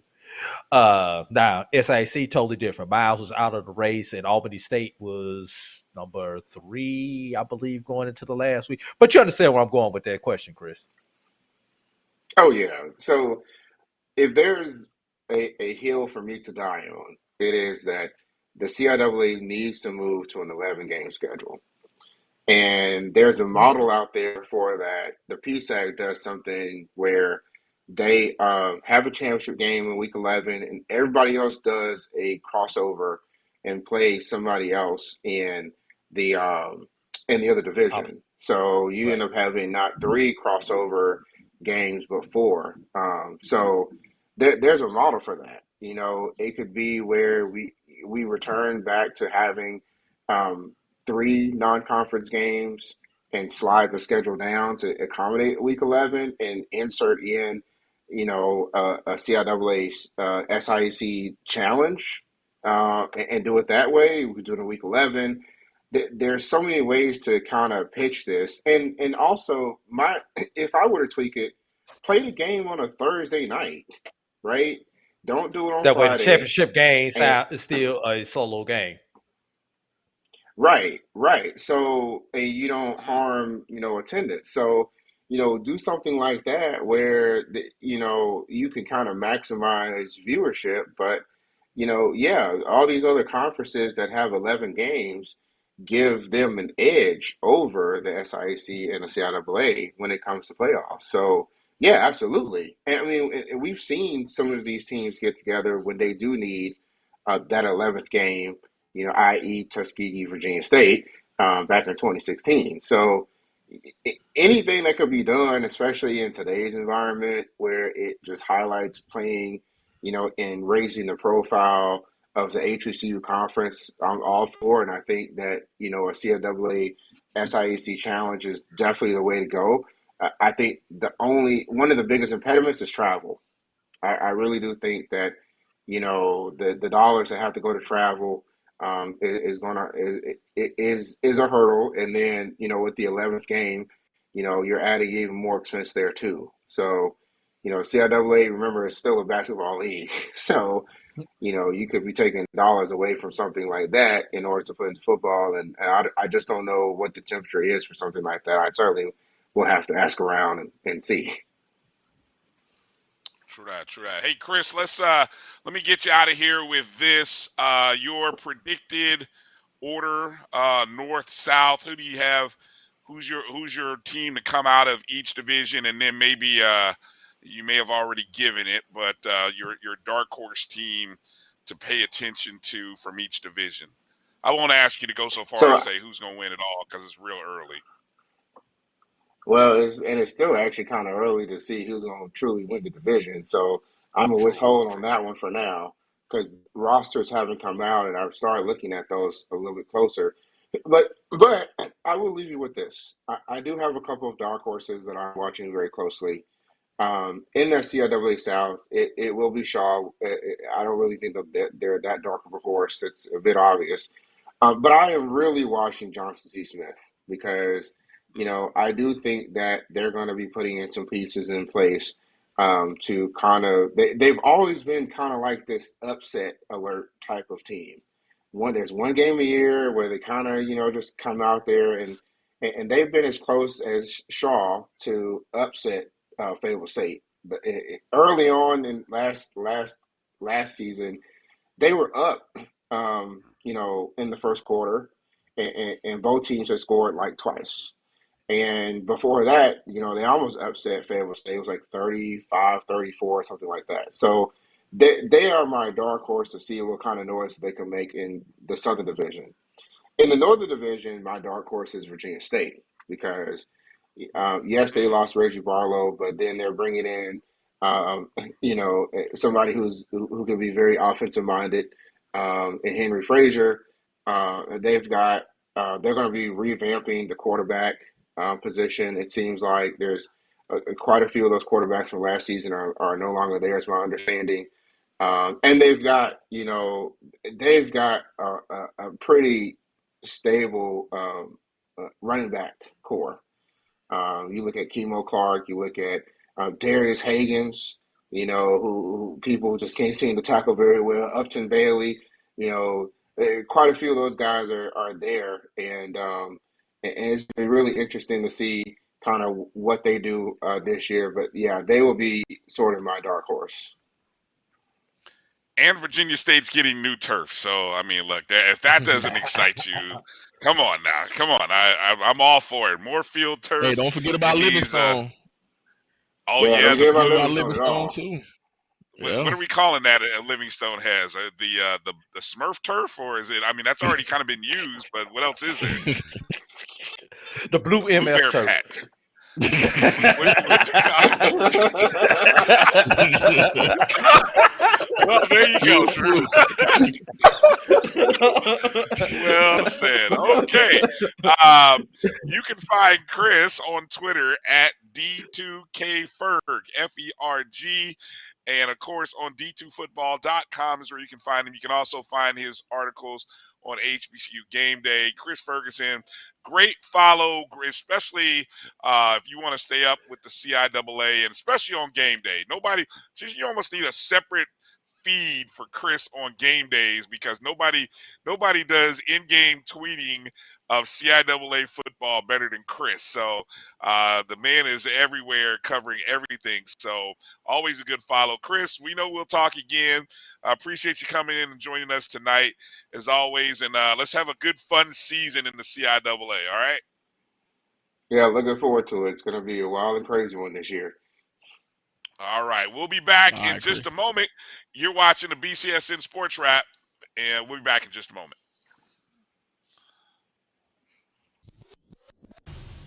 Follow the Black College Sports Network on social media at MyBCSN1, the number 1, on Facebook, Instagram, and Twitter at MyBCSN1.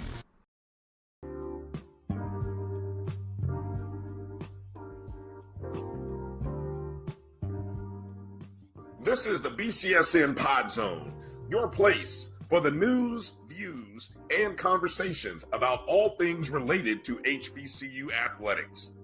Here are the BCSN Sports Wrap, Dr. Cavill's Inside the HBCU Sports Lab, Knights of the Round Table, the pregame show, the Carlos Brown Show, the ONG Strike Zone, and more in one place. We are changing the way you consume HBCU sports, one broadcast at a time. Maureen is saving big holiday shopping at Amazon, so now she's free to become Maureen the Merrier. Food is her love language, and she really loves her grandson. Like, really loves. Nope. Nope. Come on, him? Ooh, I like him.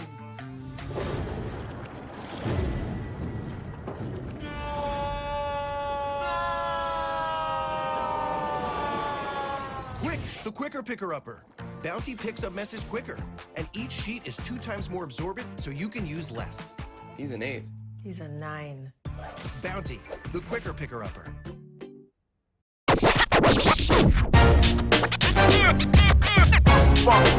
It's like a loot machine. All around town, people trying to get down. That's a pretty tight spot. Watch this. Of course your Buick parks itself.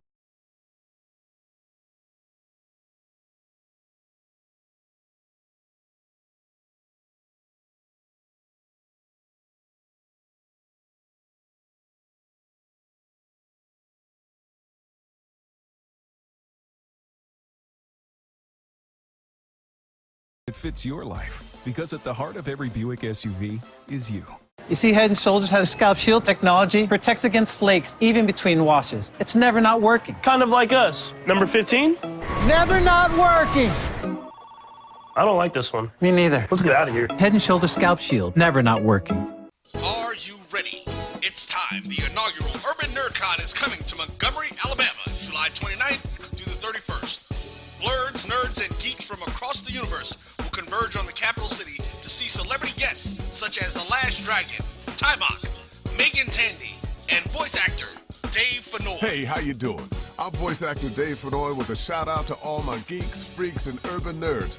Just want to let you know I'm going to be there, and I want to meet you at the Urban NerdCon Gaming and Cosplay event. It's happening July 29th through the 31st in Montgomery, Alabama.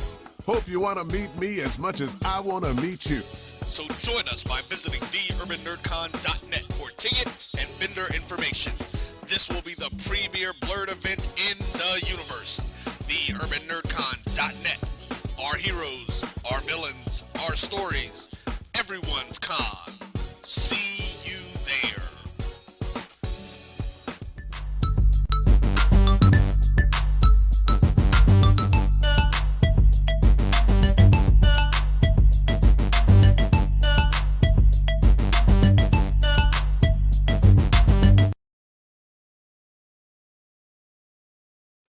I like Florida, but I don't want to play that game in Jacksonville. Why, Coach? Who's gonna be there? So it was a bad night. How many fans do Bethune have, average? Not very many. Why are we playing in the NFL stadium? Right now we have so much momentum in the HBCU, so much momentum in the SWAC. We need to keep that momentum. Not playing in a place that it could look far and thin with fans. I like sellouts. I like packed houses. That's what we're used to. That's what we're accustomed to at Jackson State. I know I could listen to that all day. Shots fired. If I had a little gun soundboard, I would go pew pew pew pew pew pew, because shots fired by one Coach Deion Sanders, Coach Prime, at SWAC Media Day. Man, oh man, oh man. Welcome back to the BCSN SportsWrap. Brian, AD, Jamie Walker, Charles Edmond, Alcorn State Sports Radio.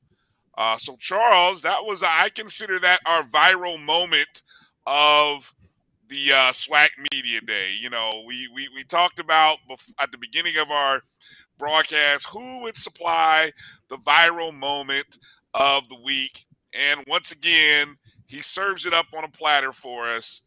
And I mean, there's all kinds of things in that soundbite that I could analyze, beginning with the shot at how many people does Bethune-Cookman have that go to games, the Jacksonville news reporter who dropped the "I don't know, not many," really, not many.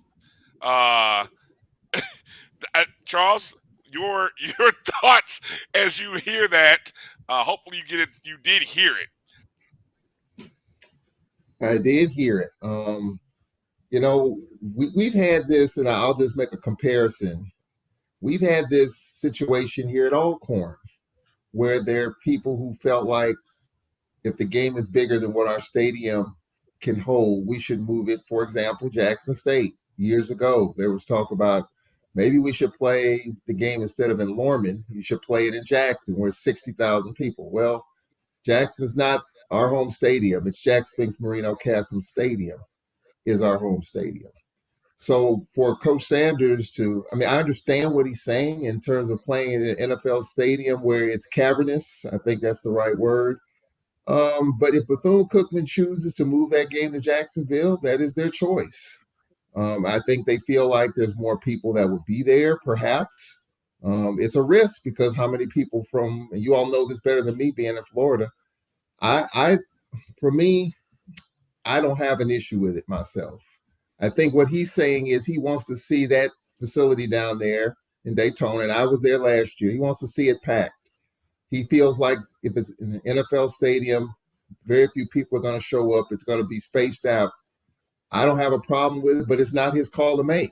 That's Bethune-Cookman's call to make, and if they decide they want to play it at the Dolphin Stadium or if they want to play it in Tampa, wherever they want to play it, that's their decision. So, everybody has their opinion. I don't have a problem with it. If that's where Bethune wants to play, so be it. I'm going to throw something out there along that line, Charles.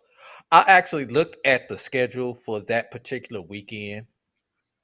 FAMU comes to Grambling. Edward Waters is at Jamie School, A&T, that particular weekend. Savannah is in Atlanta playing Clark. The next closest HBCU football game to Jacksonville is Albany State Benedict in Albany, Georgia. So if you're an HBCU football fan, you just want to see HBCU football, that's the only game for 150-mile radius right there. So maybe I'm giving Bethune too much credit for seeing that, but that's something that I saw because I was wondering how much competition there will be in that area for the HBCU football fan. Let's also make people aware, Drew, that weekend, Charles, just so you know, and a lot of people don't know this, but and that's understandable. That particular weekend in Daytona Beach is the largest weekend second largest weekend for motorcyclists. It's Biketoberfest in Daytona Beach that weekend. Hotel prices in that area, it's like homecoming. They shoot up like $400. So there are bikes all over the place in Daytona Beach that particular weekend. So it makes, to me, when I heard it and then heard it was Biketoberfest, made perfect sense. Move the game to Jacksonville, where it's only an hour up the road from your fan base. You get Either a lot Jacksonville of people or Orlando. You got a lot of people from Daytona Beach or from Jacksonville that are Bethune-Cookman fans. You got a lot of people that entire I guess you'd say that northeast corner of the state, along with the Georgia area, all 95. That's Bethune. That's Bethune's backyard. And so to think that Bethune-Cookman, who will bring upwards of 25 to 30,000 people to the Florida Classic every year, to think that they would not go to Jacksonville and watch the quote-unquote best team in the SWAC is ludicrous. Now, I get it. If Jackson State doesn't want to travel to beautiful Jacksonville, Florida, which is probably a lot prettier than Jackson, Mississippi, no offense to Mississippi folks, but you can't compare Jacksonville, Florida to Jackson, Mississippi. I'm sorry. Get out of Jackson, get in some sun, go on the beach, whatever you need to do. It's your second trip to Florida, so maybe that's a concern for people coming out of Jackson, Mississippi. But for that region, if the asterisk to all this, if the city of Jacksonville will get behind this game and promote it. And I don't know if that solely is responsible for Bethune-Cookman and their national alumni, but that's a big game. That's the first time they get Coach Deion Sanders, a Florida guy. Florida State, by the way, heavy base in Jacksonville. You don't think they would show up to that game? So I maintain, I think that's a work. I told you that on Twitter, Jamie, you saw me. I think it's Coach Prime with a old school wrestling work, trying to tell people, oh, we don't want to go there. No one will show up. And what do? You get people to show up. All of a sudden now, because you dissed the game, you disrespected Bethune-Cookman, you disrespected Jacksonville, the people of Florida, the Daytona Beach fans, Bethune-Cookman fans. You're disrespected as many people as you can. I think it's a work. I don't know. Anybody, you guys tell me I'm wrong, but that's just my thought. What's the date? I'm gonna make What's a the date of that comparison game? if I can. Hold up, Charles. Quick before I let you. What's the date of that game again? Everybody. October 15th. You said. Okay. Clemson is at Florida State that day. Just for full disclosure with your Deion argument. Go ahead, Charles. I'm just going to make a comparison. Last year, Jackson State and Coach Sanders and all that went to Mississippi Valley. Okay? You can make the case for Mississippi Valley fans that why you can play the game at Rice Totten Stadium, which only seats 12,000 or whatever it is. They can make the case, well, why don't you play that game in Jackson where it seats 60,000? Well, they played the game right there at Rice Totten Stadium. So if you're talking about revenue, you're talking about making all the money, parking, and maybe, we don't know. I don't know. Maybe you guys would know this better than me, but I do know that when you're playing a game at home, you've got all the money coming to your place. You keep it all. Maybe it's been told internally that maybe that facility can't hold that game because of, like you said, Bike Fest and everything else going on. That could be a possibility. No, I don't know. You guys maybe know that more than me. Maybe it was told, look, Jackson's going to bring maybe 20,000, 25,000 fans, somewhere in there. So if you look at that game could easily draw 40 plus to a stadium that seats, I don't know how much it seats. So it could very well be 65, I believe. Bethune-Cookman officials were told, look, this game may be too big for what we can handle and everything else that's going on in the area.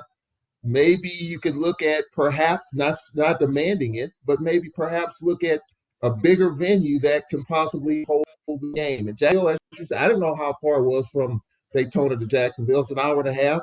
It does make sense. An hour and a half up the road in a bigger venue. So we don't know the inside story, the backstory behind that. There's obviously a reason for Bethune-Cookman to take their own home game where they make all the money and revenue and parking, most of it anyway, to move it to a bigger venue. There's a reason for it.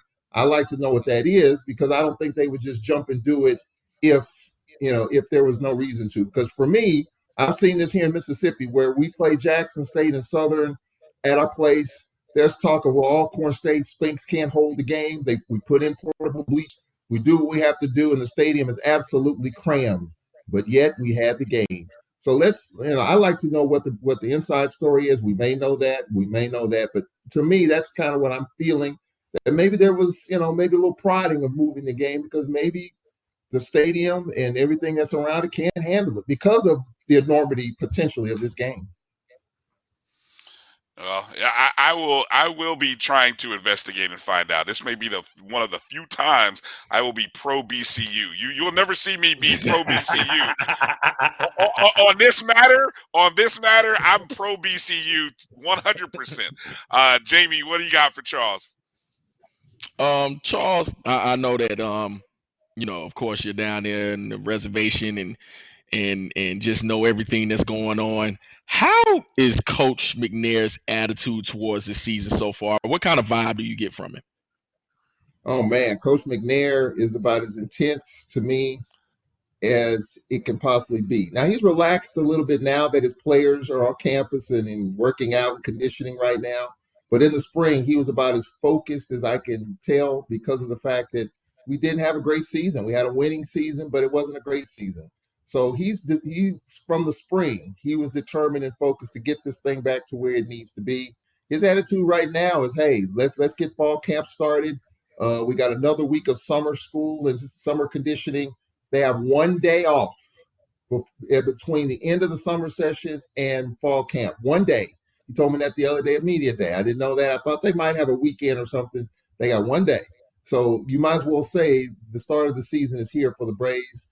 But I think for Fred McNair, it's kind of a different scenario this year. We have our quarterback right there on the roster, ready to go, but that's not the case. We don't know. Is it going to be Aaron Allen, the La Tech transfer? We don't know. That's the biggest question. And also the defense, new defensive staff, Cedric Thomas back for the second time as defensive coordinator. So there's some anxious times, some anxious moments. But, obviously the voters feel like Coach McNair can make this thing work. We're picked to finish second in the conference, in the division. So I think, a lot of people believe in head coach Fred McNair. He's comfortable right now. He was a little intense, a little uptight in the spring because people were still ticked off about what happened or didn't happen last season. But I think he's good. And I think he realizes there's a lot of work to do. And he's just ready to get his team in camp and ready to get it going. Hey, Charles, let me ask you this. Go ahead, Jamie. I'm sorry. I know you had a follow-up. Oh, no problem, no problem. I was able to talk to at media days both CJ Bowler and KJ Kinsler, and just what their leadership qualities were, and going into the season, ask them kind of about their their individual goals, but they really seem to be team focused. You talked about the signal caller or the quarterback position in general, and you named one. What does he bring to the table that kind of Felix Harper? What he brought, and what he did for that program. What will this signal caller or others to the table, and do you think it'll be anything different that they've done in the past offensively?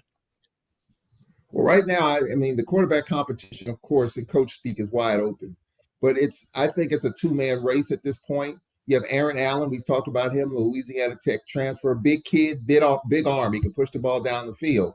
Then you have Markavian Quinn, who's more of the dual threat quarterback. And if you look at Alcorn in the past with the Felix Harpers, the Noah Johnsons of the world, the Lenoris Footmans, and even the John Gibbs, those were kind of more the mobile quarterback, the run, the read option type quarterbacks that can beat you with their feet as well as their arm. But Aaron Allen is more of the pocket passer. If you looked at his videos, which I have, he stands in that pocket. He's going to push the ball down the field. So, the scheme is definitely going to be different in terms of, if Aaron Allen is a starter, those plays have to develop where he's got to get the ball out quick because he's not the most mobile guy. Markavian Quinn is. So that's what's going to make this an interesting quarterback competition because if Aaron Allen is the starter, you're going to have a quarterback that's different from the ones that we've had over the last 4, 5, 6 years. And that could bring a different dynamic to this quarterback position. All right. Now, Charles, how many SWAC media days have you done in your career? I know you've done a number of them. Talk about the growth of the SWAC media day from those first couple ones you did up to the one that we just did together last week. That number one, and then number two. Give me your comments on the award show fashion that we had at the SWAC Media Day. Well, I'm going to start with the second part. I was telling somebody the other day, I think, and it's probably not going to happen, but I would suggest that the SWAC Media Day has a red carpet event tied to it. The fashion show was as big as the press conference. If you look at Coach Sanders and Shador and Hunter and what everybody was wearing duly with the suits. Why not have a red carpet? What about what Grambling had on? Your alma mater. Yeah. Well, I didn't see Hugh Jackson at first, but I did see the pictures, and that's way out there. That's all I'll say on that. Way out there, way out the left field, right field, center field, whatever. And I'm a Grambling-ite, so I support it. But hey, it's way out there. But the fashion show almost dominated media day, and that's great. I think that's something in 36 years I've been a part of this league. That's never been the case. We talk about the fashion, and that could be the growing trend. Who knows? Maybe I'll bring that up to Andrew Roberts and Commissioner McClellan and see if they can throw a little red carpet in there for some photo ops. But going back to media days, I don't mean to toot my own horn. I remember media day was in one room. They had 10 tables for press row, and I was the only one at a table. I think Carlos Oh, Brown wow. eventually did something there, and a guy by the name of Dr. Michael Prince of the Open Mic Broadcast Network, he did a little Right. something. That was about it as far as Radio Row. So that obviously has expanded. Now you've got 4 rooms, in which Media Day is in now. And I compare this year to the movie Jaws. You all remember the movie Jaws when they finally saw the shark? He popped out of the water. And what did Roy Schneider say? We're gonna need a bigger boat. I think we're gonna need a bigger venue. We're gonna need we're gonna need more rooms. I'll say that. Maybe not a bigger one, but more. Because I mean, there were a couple of places there I didn't even know existed in terms of just where people were at what times. I mean, we just thought it was your room, my room, and another, but they're all over the place. But it just shows you how SWAC Media Day has grown. All the podcasters, you guys, Radio Row and ESPN3 doing the wall to wall. I mean, it's just wonderful. I mean, just where it is. I never thought 10 years ago that we would be in this position. And I thought maybe is Media Day dying in the SWAC. We used to have what was called the SWAC coaches tour, in which they would go to Houston, Jackson, Mississippi, I think Montgomery, Alabama. I mean, where the coaches would just travel to those places and have one room where they had fans and a few media. Wow. But man, this thing has grown 1,000%, and I think next year it's going to be even better and bigger. I like the sound of that. I don't know how you could pull that off. Somebody would want some sponsorship money to make that happen this day and age. But the Cricket Wireless red carpet, SWAC Media Day red carpet. I'll put it out there. Well, no, yeah. I just think, the idea about the fashion though, that is something that was very apparent. And I remember, Drew, that was one of the things you and I kind of talked about the next day after SWAC Media Day. Was like, yo, these kids really invested in LERP. And those were not $99 suits. That's all I'm gonna say. No. Well, yeah. Well, I wasn't even looking at the suits. I mean, I'm from everything else was, guys were chained up, blinged up, looking good, and I was like, you could have asked easily, well, who are you wearing and what are you wearing, and it would have been a natural fit. So, like you said, yeah, it's time to move to that event or to that style, and I'm sure they'd eat it up. The kids would eat it up wholly. By the way, Charles, I was one of the few among the 9 BCSN panelists. I was one of 3 that picked Alcorn State to win the West. So, I surprisingly, were you the other one, Drew? You and I know I else? did. It was 3 of us. Beak, you, and Jamie. You picked Southern, correct? Mm-hmm. Yeah. I did. I don't What remember was who the third one was. what in terms of dictions and that order of finish? I don't know. What are your thoughts, Charles, on East, West, who comes out, and did the actual media, or I don't know, I guess it's the coaches and ADs, the SWAC version of the prediction, did that surprise you at all? I let me see here. I think I had it well, in the East, Jackson State. Not surprised there. Usually in the SWAC, the team that won the division last year is going to be picked to finish first. Florida A&M second. I look at the rest of the field and the way they voted. Valley being picked 6th. I'm definitely not for that. I was kind of going back and forth with Valley 3rd, 4th, more so 3rd until probably the last 2 weeks. I think in talking with Coach Dancy the other day, they're going to surprise some people. They're going to ruin some people's day and ruin some people's season, in my opinion, because what they have coming back, if they just find a healthy and serviceable quarterback, with Dancy being a defensive-minded coach, they got Jelani Easton coming back. They got one of the top JUCO quarterbacks in the state of Mississippi on their roster. I think Valley's going to ruin some people's seasons and their day. Alabama State, I like Eddie Robinson Jr. I talked with him for the first time the other day. I just think they got a lot of work to do. Even though their roster looks okay, they have an Auburn transfer quarterback. I would push Bama State 6th. I would have Jackson, FAMU. Then I would put A&M at 3rd. I would put them 3rd because of all the transfers that they have. I would push Valley 4th. Then I would push Bethune-Cookman fifth. They have Jalen Jones, a former Jackson State quarterback, on their roster that could help them. And then Valley sixth in the Eastern Division. Of course, for me, the Braves number one. And, I was interesting to see, and I told this to AD Drew the other day before the polls came out. I think the Dooley factor was real. Some voters might pick Southern because of Dooley, or some might pick Prairie View in spite of Dooley, if you know what I'm talking about. So obviously they picked Southern, I think, because of Dooley. Their defense is much improved. It's got to get a quarterback in there. He's got a JUCO coming in. So obviously they picked Dooley, who won the West last year at Prairie View's head coach. He's at Southern, so that success follows him there. The Braves, obviously, a lot of confidence in Fred Mcnair. And what the Braves can do finishing second over Prairie View, a team that won the division last year, and having Prairie View third. I thought that was really interesting. UAPB has the most veteran quarterback, in the conference. And I think they might be a surprise I would have pushed them to 4 with Body at Texas Southern. I think they're going to be improved. I have them at 5th. And Gramblin's my alma mater. I love them. And I think a lot of you guys had Grambling pushed down in your poll. They're my alma mater. I love them. But I think Hugh Jackson's got some work to do there. I would have Grambling bringing up the rear in 6th. That's my prediction. But, you got SIDs and coaches voting on the SWAC side of the poll. So they obviously see some different type of dynamics. Hey, Charles, let me ask you this. Sleeper team on both sides. We can actually kind of go around the horn on this. Your sleeper team on both sides of the conference. My sleeper team, I think, is going to be Bethune-Cookman.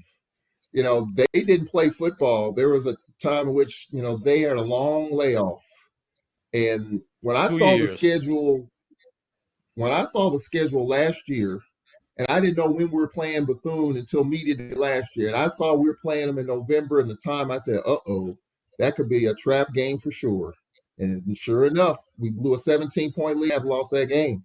So Bethune-Cookman, to me, I think is going to be the surprise team in the East. And then on the Western side, talking with Doc Gamble, I knew him because he was the running backs coach at Alcorn. We were down 26-7 at the half against UAPB last year in Pine Bluff and came back and won 39-38.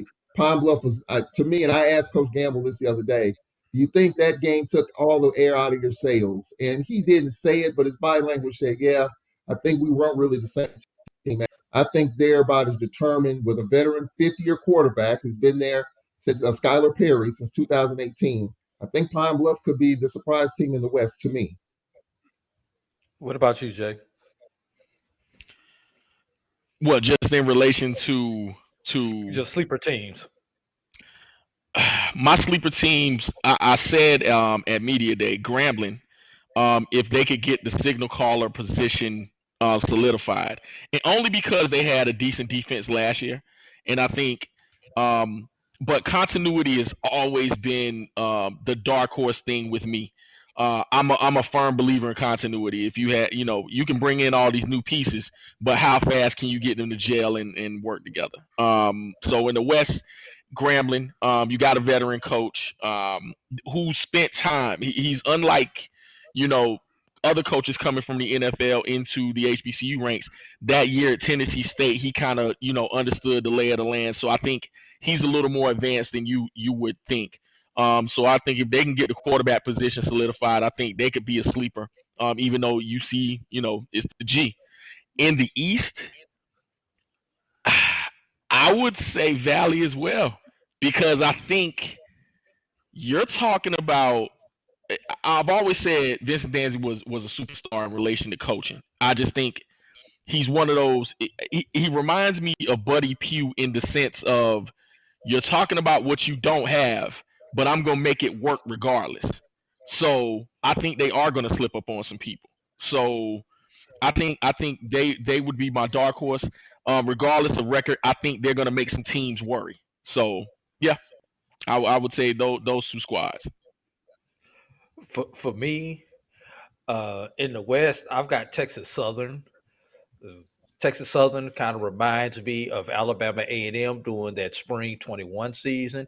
They get anything on the defensive side of the ball, with the number 2 scoring offense coming back in the SWAC this year, Andrew Body with another season under his belt, I think Texas Southern can really get up there and even possibly win the whole thing on the west side. On the east side, I've said it. Brian wants to pull my alumni card, but Yeah. Bethune Cookman as a Rattler, we have seen when Shame. Bethune has been in the football business what they can do with them beating us 9 years in a row, and all of those 9 years in contention for the BAC title. Every year it came down to they needed to beat us and hope that somebody else lost so that they could win the BAC. Or in a couple of those years, the BAC believes in split titles. I think they were one of those teams one of the 4 teams that won the BAC one of those particular years. So Bethune, back after almost a 2-year layoff, not being able to begin until August of last year. Now they've had a full cycle. They've had spring practice. They've had summer conditioning. They're going into fall camp. I think Bethune's going to be back in the football business this year, and that's my surprise team on the east side, or my sleeper team on the east side. Go ahead, Brian. Talk about me. Nah, that's all right. That's all right, Drew. I talked about you enough during media day. I told you, man. I told you. There's one day when I'm rooting for Bethune. I'm all about Bethune on one day. That's October 15th, and leading up to that, I want them to bring 50,000 Wildcats. I want to hear that band playing, bam, bam, bam, bam, bam. Wildcats, let's go. I want that ringing in everybody's ear as they head back to Jackson, Mississippi, and because it can be annoying when it gets going, it can be annoying as heck. Trust me. Trust us, we know. We know. Yes, we know. So I am hoping that look, I want a good atmosphere, and I hope the Sonic Boom shows up. I hope the Jackson State and however many fans show up, because the Prince and J sets. I hope the whole thing comes, because that's why Bethune is moving that game. That's a big opportunity for them in the SWAC. It's I don't think any of the other bands came to Alcorn last year, or Bethune Cookman. Did Alcorn's band come, Charles, last year? No. They didn't come. No. I know Alabama A&M's didn't come. It was raining. It was wet as a dog. As a dog, it rained cats, dogs, and squirrels on that day when Alabama A&M came out there. So I know the band didn't come for that one. I'm trying to think who else came to Bethune Cookman last year. I don't think Southern came. I don't think Grambling came. But needless to say, this is a good opportunity. They played one of the Texas teams last year. I can't remember which and one I think it was. It might have been Prairie View.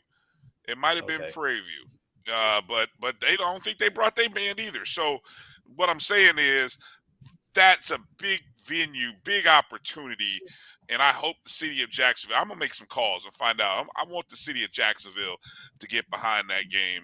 And I just want that clip from Coach Prime to play until Kingdom Come. But anyway, my sleeper, based on my matrix rather, I've got Alabama State finishing 5-3. I have them winning 4 of their last 5 conference games. Okay, and that includes the Magic City Classic. And I think they end up in a second place tie with Jackson State. And so I'm thinking that's where Alabama State finishes up. Over on the West, I picked Alcorn, and I really, when I did that's not supposed to be a sleeper, but I think it has a sleeper feel to it, because there's such popularity right now for Southern and Prairie View, I'm really surprised about the Southern thing, because I mean, anyway, look, there's a lot of new faces, and I think a lot of that factors into all of 4 this. NFL head coaches. Right, but I'm talking the numbers of players. I mean, Grambling has 50 new players. I know Southern has about 20 new players. Alabama A&M has at least almost a dozen plus The new whole players. defense the whole starting 11 may be new on defense. The whole defense may be new, right? So Yeah, they invaded the portal. you know, how schools have reshaped themselves with the portal, I think is a fascinating story. That needs to be followed. So yeah, that's kind of my I don't know. Like I said, I really can't call all corner sleepers, so I'm gonna just stick to one sleeper and really say it's Alabama State, given their predicted order of conference wins. So that's I want to throw that out there. Look, hey, let's wrap it up with this. Let me go through a quick over and under for you guys. All right, this is something we're working on a game. We're working on a contest that we're gonna put out there. We're gonna call it over or under. Real simple, nothing cute and fancy, but it's over or under conference wins in the SWAC. So the way it's played, it's based on a half. So you're gonna hear me say, for example, this school, the line may be 6.5. So basically, do you think they'll win 6 or more, or 6 or fewer, or 7 or more? So follow me here, Drew. I think have you played this game? Did we do this last week? No, but I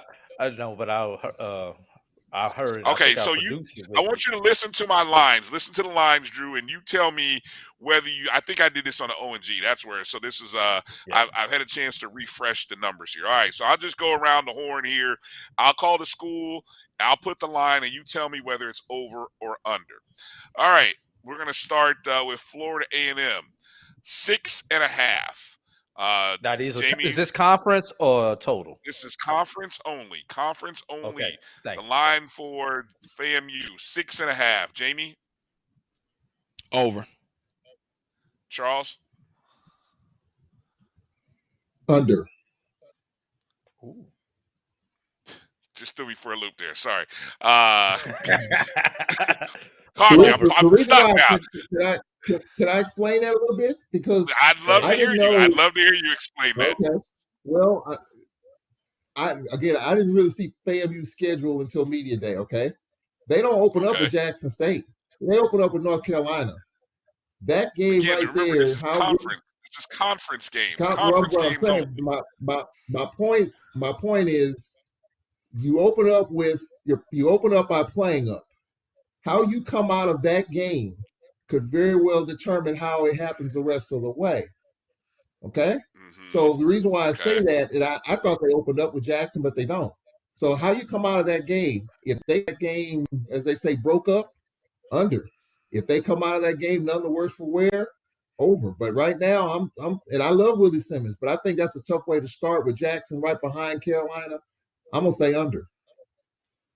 Drew? Over. All right. Jackson State, also 6.5 is the number. Conference games. Do they go over or under 6.5? Jamie? Over. Charles? Under. They got the last 3 games on the road at Texas Southern, at Alabama A&M in Mobile, Alcorn State University. 7 on the road. Coach Sanders was not happy about that when I talked to him at media day. We're losing a lot of money by not playing at home. That road is not easy in the Southwestern Athletic Conference. Ooh. Drew? I'm also going under, and I'm gonna give you. They will lose 2 of these 3 games, in my opinion. Bethune-Cookman, Alabama A&M, Alcorn State. I've got them. I see them dropping 2 of those 3 games. And you still picked them to finish first, so I'm I know. taking note of that. Actually, I'll explain that. I was supposed to be FAMU finishing first, but. Oh boy, here we go. He got the graphic. He got the graphic. No, he got the graphic wrong, so I had to run with it on live when we were live and just go with it. Yeah, okay. He left me out there as the lone wolf on the I got show. fed. That's all right. I got You FAMU know, 7-1. I no. You got don't get Jackson you don't get your 62. FAMU card back. You don't get your FAMU Hey, card back. this is I'm my keeping show. I that can thing in do my it. I pocket. can do it on this show. Alabama A&M 5.5. Jamie, over or under 5.5 conference. I'm gonna go under. Charles. I'm gonna go over. No glass. They got a lot of D1 transfers, transfer portal. They got a mix in there. I think a lot of people are sleeping on A&M. I'm gonna go over. Drew. Under. No glass. Got to find an identity on defense. Under. All right. Bethune-Cookman 4.5 is the line. 4.5 over or under 4.5. Jamie. Under. Charles. Oh man. And I said they're much improved. I'm gonna go over. Drew. I'm sticking to that over. I am going over. I think Bethune is going to be in the race come November. Okay. Alabama State 3.5. 3.5. 3.5 conference wins. Over or under 3.5. Jamie. I'm gonna go over. Charles. Under. Jamie said it best. Continuity is key. It's going to be I had them, in my opinion. I think they're going to finish in last. Under. You got Alabama State finishing last. Okay, wow. Drew. Under. Okay, last one in the East. Mississippi Valley State 3.5. 3.5. Over under 3.5. Jamie. I'm going over. Charles. Over. Drew. You said 3.5. 3.5. Okay, they get Alcorn, Bethune, Alabama A&M, and Prairie View A&M at home. I give them 2 of those. Whoo, that's gonna be tough. I give them Alabama State. Question is, do I get them Southern, FAMU, or Jackson State on the road? Can't do it. I can't do it. I want to, but I can't. I want to give that extra game. I can't see number 4. I see 3. You say I don't see 4. Okay. Okay. All right. Good. Okay. Moving over to the West, and again, this is a upcoming game. Over under conference wins in the SWAC. Be looking for this new contest. We're gonna work out a way how to drop this out, and we want to try to get as many people into this as possible. We're gonna figure out a way how to give away some prizes for the person or persons who finish with the best. With the most correct answers. So here we go to start the West. Alcorn State, 6.5. I'm setting it at 6.5. Let's start with Charles. Charles, what do you got? Over or under? That's my team. Do I have to make a pick? You do have to make a pick. Well, I don't think it's a time. He calls the games. Yeah. I don't want to lose my job, guys. If I lose my job, if I get it wrong, I'm gonna come work for the Black College Sports Network. How about that? All right, we'll always. I hope your house paid off. That's all I'm gonna say. 6.5. That means 7-1 or 8-0 or 8-0. We got to go to Southern. We got to go to Grambling. We got to go to Texas. We got to go to Prairie View. We go to Prairie View and you go to Valley. And we got to go to Valley. Heck, what the heck? I'm gonna say over. There you go. That's the only answer you can give. Come on now, Jamie. Over under. Whew. I'm gonna go under. Woo. Okay, that's tough. Drew. Yeah, I'm listening to that schedule. Ooh. I'm going under, and I'm gonna throw my carrot at the end of this segment. Okay. Prairie View A&M 5.5. Over under 5.5 wins. Charles. Under. I talked to Jamie. Coach McDowell at Media Day. I think they got a little work to do. Under. Okay. Jamie. Under. Drew. Ditto. Under. Oh, 3 unders. Wow. Okay. So I see nobody here was part of that group who voted, who gave Prairie View 5 first place votes. Southern 5.5.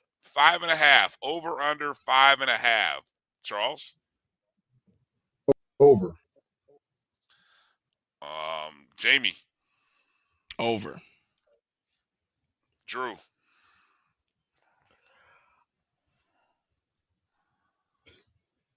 Under. Their crossover games are Jackson State, FAMU, and Valley. 2 of them That on the road. means that 2 of them on the road. That means they have to sweep through the other side. Under. I love this. Oh, I think we got ourselves a hit game show here. Texas Southern 3.5. Over under 3.5. Charles. Over. Body's much improved. That defense. Over. Jamie. Definitely over. Drew. Over. Prairie View, Alabama State, Jackson State, Grambling at home. They get 3 of those. All I need is 1 more.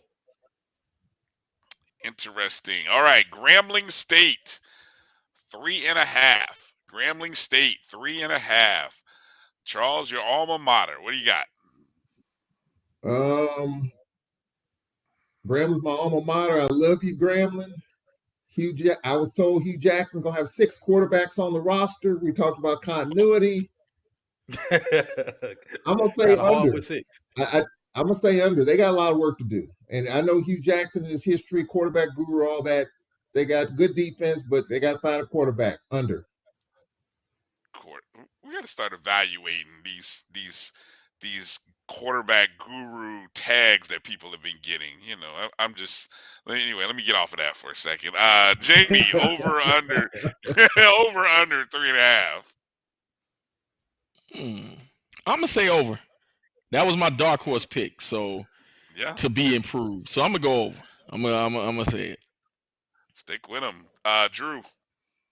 Under. Under. Okay. Last school in the West, UAPB 3.5. Charles. Well, they're my sleeper team. You know, I like Doc Gamble, most veteran quarterback, Skylar Perry. I'm gonna say over. I think they're determined to get back to where they were in the spring. Over. Jamie. I'm gonna say under. Drew. 2 conference home games. What the hell did UAPB do to somebody at the SWAC office? Under. All right. So again, now can I throw my carrot out, Brian? Yes. Go ahead quickly. I think 5-3 wins the West. I think there's gonna be that much parity on the West. 5-3. Yeah. Those numbers, courtesy of our BCSN predicted total wins overall and conference, which we will share a little bit later on in the month. Not going. We got content. We got to fill content. So in one of these shows upcoming, we will drop out our predicted order, our predicted total wins overall and conference. That it'll be controversial, no doubt. But it's all computer based, so we'll see what happens. You know, it's not like the computers have been wrong or right before. But I think the over-under game will be a smash hit because I can already see some interesting discussions on just conference games. Not even talking overall wins. You know, we're just talking conference games within the SWAC, and I think it opens up for some good discussions going forward. All right. We got to get ready to get out of here. Charles, any final thoughts that you want to share regarding Media Day, or any upcoming projects that you want to plug? Well, we're going to start our Braves preview starting this week. I'm going to talk with our offensive coordinator, Elliot Radden, this week. And next week, our defensive coordinator, Cedric Thomas, who his second tour of duty as defensive coordinator. So a lot of people think the Braves are the surprise team in the West. We'll get a little sneak peek at what we can expect. I have our depth chart right here, so I have a chance to really dive into that a little bit and see what the Braves are all about. And I hope everybody gets a chance to check it out. Real quickly, though, we haven't talked about the non-conference schedule leading up to play. I think that's going to be a bigger story early in the season. You got Alcorn, Stephen F. Austin. You got Southern LSU week 2, Southern Florida Memorial week 1. You got a lot of early non-conference games that could shape these rosters as we get deep into conference play. So to me, that's just something to keep an eye on. Great point. Great point. All of Charles's interviews from Media Day, we're going to have those up on our BCSN Pod Zone, part of his Brave Talk with Charles Edmonds. That's the feature that we put up on our podcast network. So you'll be able to go on and listen to all of Charles's one-on-one conversations with the head coaches at SWAC Media Day. So be looking for those. I'll be working on those tonight, trying to get those uploaded into the system. And so they should be there Monday, Tuesday at the latest is when you'll see those files. All right. And Jamie, what about you, sir? What do we got working on, or let people know how they can follow you? I appreciate you coming on and spending the time with us today. Oh man, no problem. I enjoy myself as always. You can follow me on Twitter at SportVoiceJW. And I'll be on someone's podcast at some point. I'm that ultimate utility man, so you just continue to follow me. I'll also be at MEAC Media Day on Friday, so I'll be able to talk with you again about what they're doing up there in the MEAC. That will be interesting to talk about after sort of the week that was, and people will still probably be talking about SWAC these first couple of days of this week, and then by the end of the week we'll get a chance to kind of turn our attention towards the MEAC and find out what those schools are doing over there. Drew, any final words, comments, thoughts that you want to share? Make sure you go to the My BCSN on YouTube. We have broken up some of the stuff from SWAC Media Day. We have a special ONG section on the YouTube now. Everything from that has been tagged ONG Strike Zone, which is obviously the Florida A&M content. Dr. Cavill's content is on there in a separate. So if you're a Dr. Cavill fan, his content is on there. We'll be uploading Carlos's content just for the Carlos Brown show.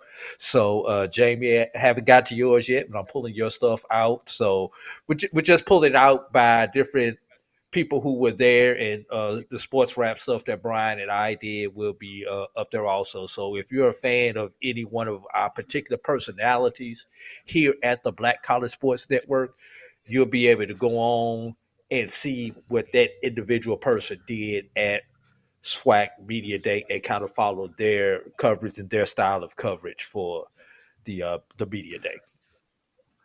Right, and that YouTube feed is MyJBN1. That's MyJBN1. YouTube.com. MyJBN1 is where you can find that, and we'll also work on getting those uploaded onto the pod zone too, the BCSN pod zone. Hey, and the interview with Dr. McClellan has been separated. It is on there as a solo feature. The interview that you guys did with Dr. McClellan. Okay, cool. Yeah, we'll get all of that parsed out, and it'll be up there as well. you can, I think today, we had a little, if you were watching our show, obviously if you're listening to our show in its entirety, that means you're on the pod zone or either you watching the replay, because I know we Or had a few HBCU League hiccups. Pass Plus. Well, that's what I was going down. to get to. Yeah, if you were watching on Facebook, if you're watching on YouTube, and maybe if you're watching on Twitter, there were hiccups and it just kind of went off. But if you had HBCU League Pass Plus, you got the whole show. So I would encourage you guys, go download HBCU League Pass Plus. You can always catch our show. A lot of our shows on the network are when we air live, we put it in as many places as we can so you can get it and consume it. We try to be we try to just put it out there for the people in many places as we can. So you can go to HBCU League Pass Plus. You can always download the Jericho Broadcast Network's app. Just go to your Google or Apple Play Store. My JBN, My BCSN is what you have to search for, and then you'll find the app. Of course, encourage you guys, go follow the BCSN Pod Zone. Find it, like, subscribe it, give us a rating on the platform, whether you're listening to us on Spotify, Anchor, iHeartRadio, Apple Podcasts. However, wherever you are in the country, I know there's some people in Germany that are even watching and listening to the podcast on the BCSN Pod Zone. So we appreciate everyone who listens, watches our content, consumes. Thank you. Again, thanks for all the comments that I've seen on the various platforms, Facebook, Twitter, Instagram. We're still uploading and getting a lot of that stuff to make it available for everybody to consume. So that's going to do it for tonight's show. I want to thank LaShanda Love for coming in and joining us earlier, as well as Chris Ferguson. Thank you, Charles Edmond, and of course, Jamie Walker for coming in and joining us. And that's going to do it for tonight's show. For my co-host, AD Drew, I'm Brian Fulford. You guys take care of yourselves. Be well. Be safe. Peace out. I holla.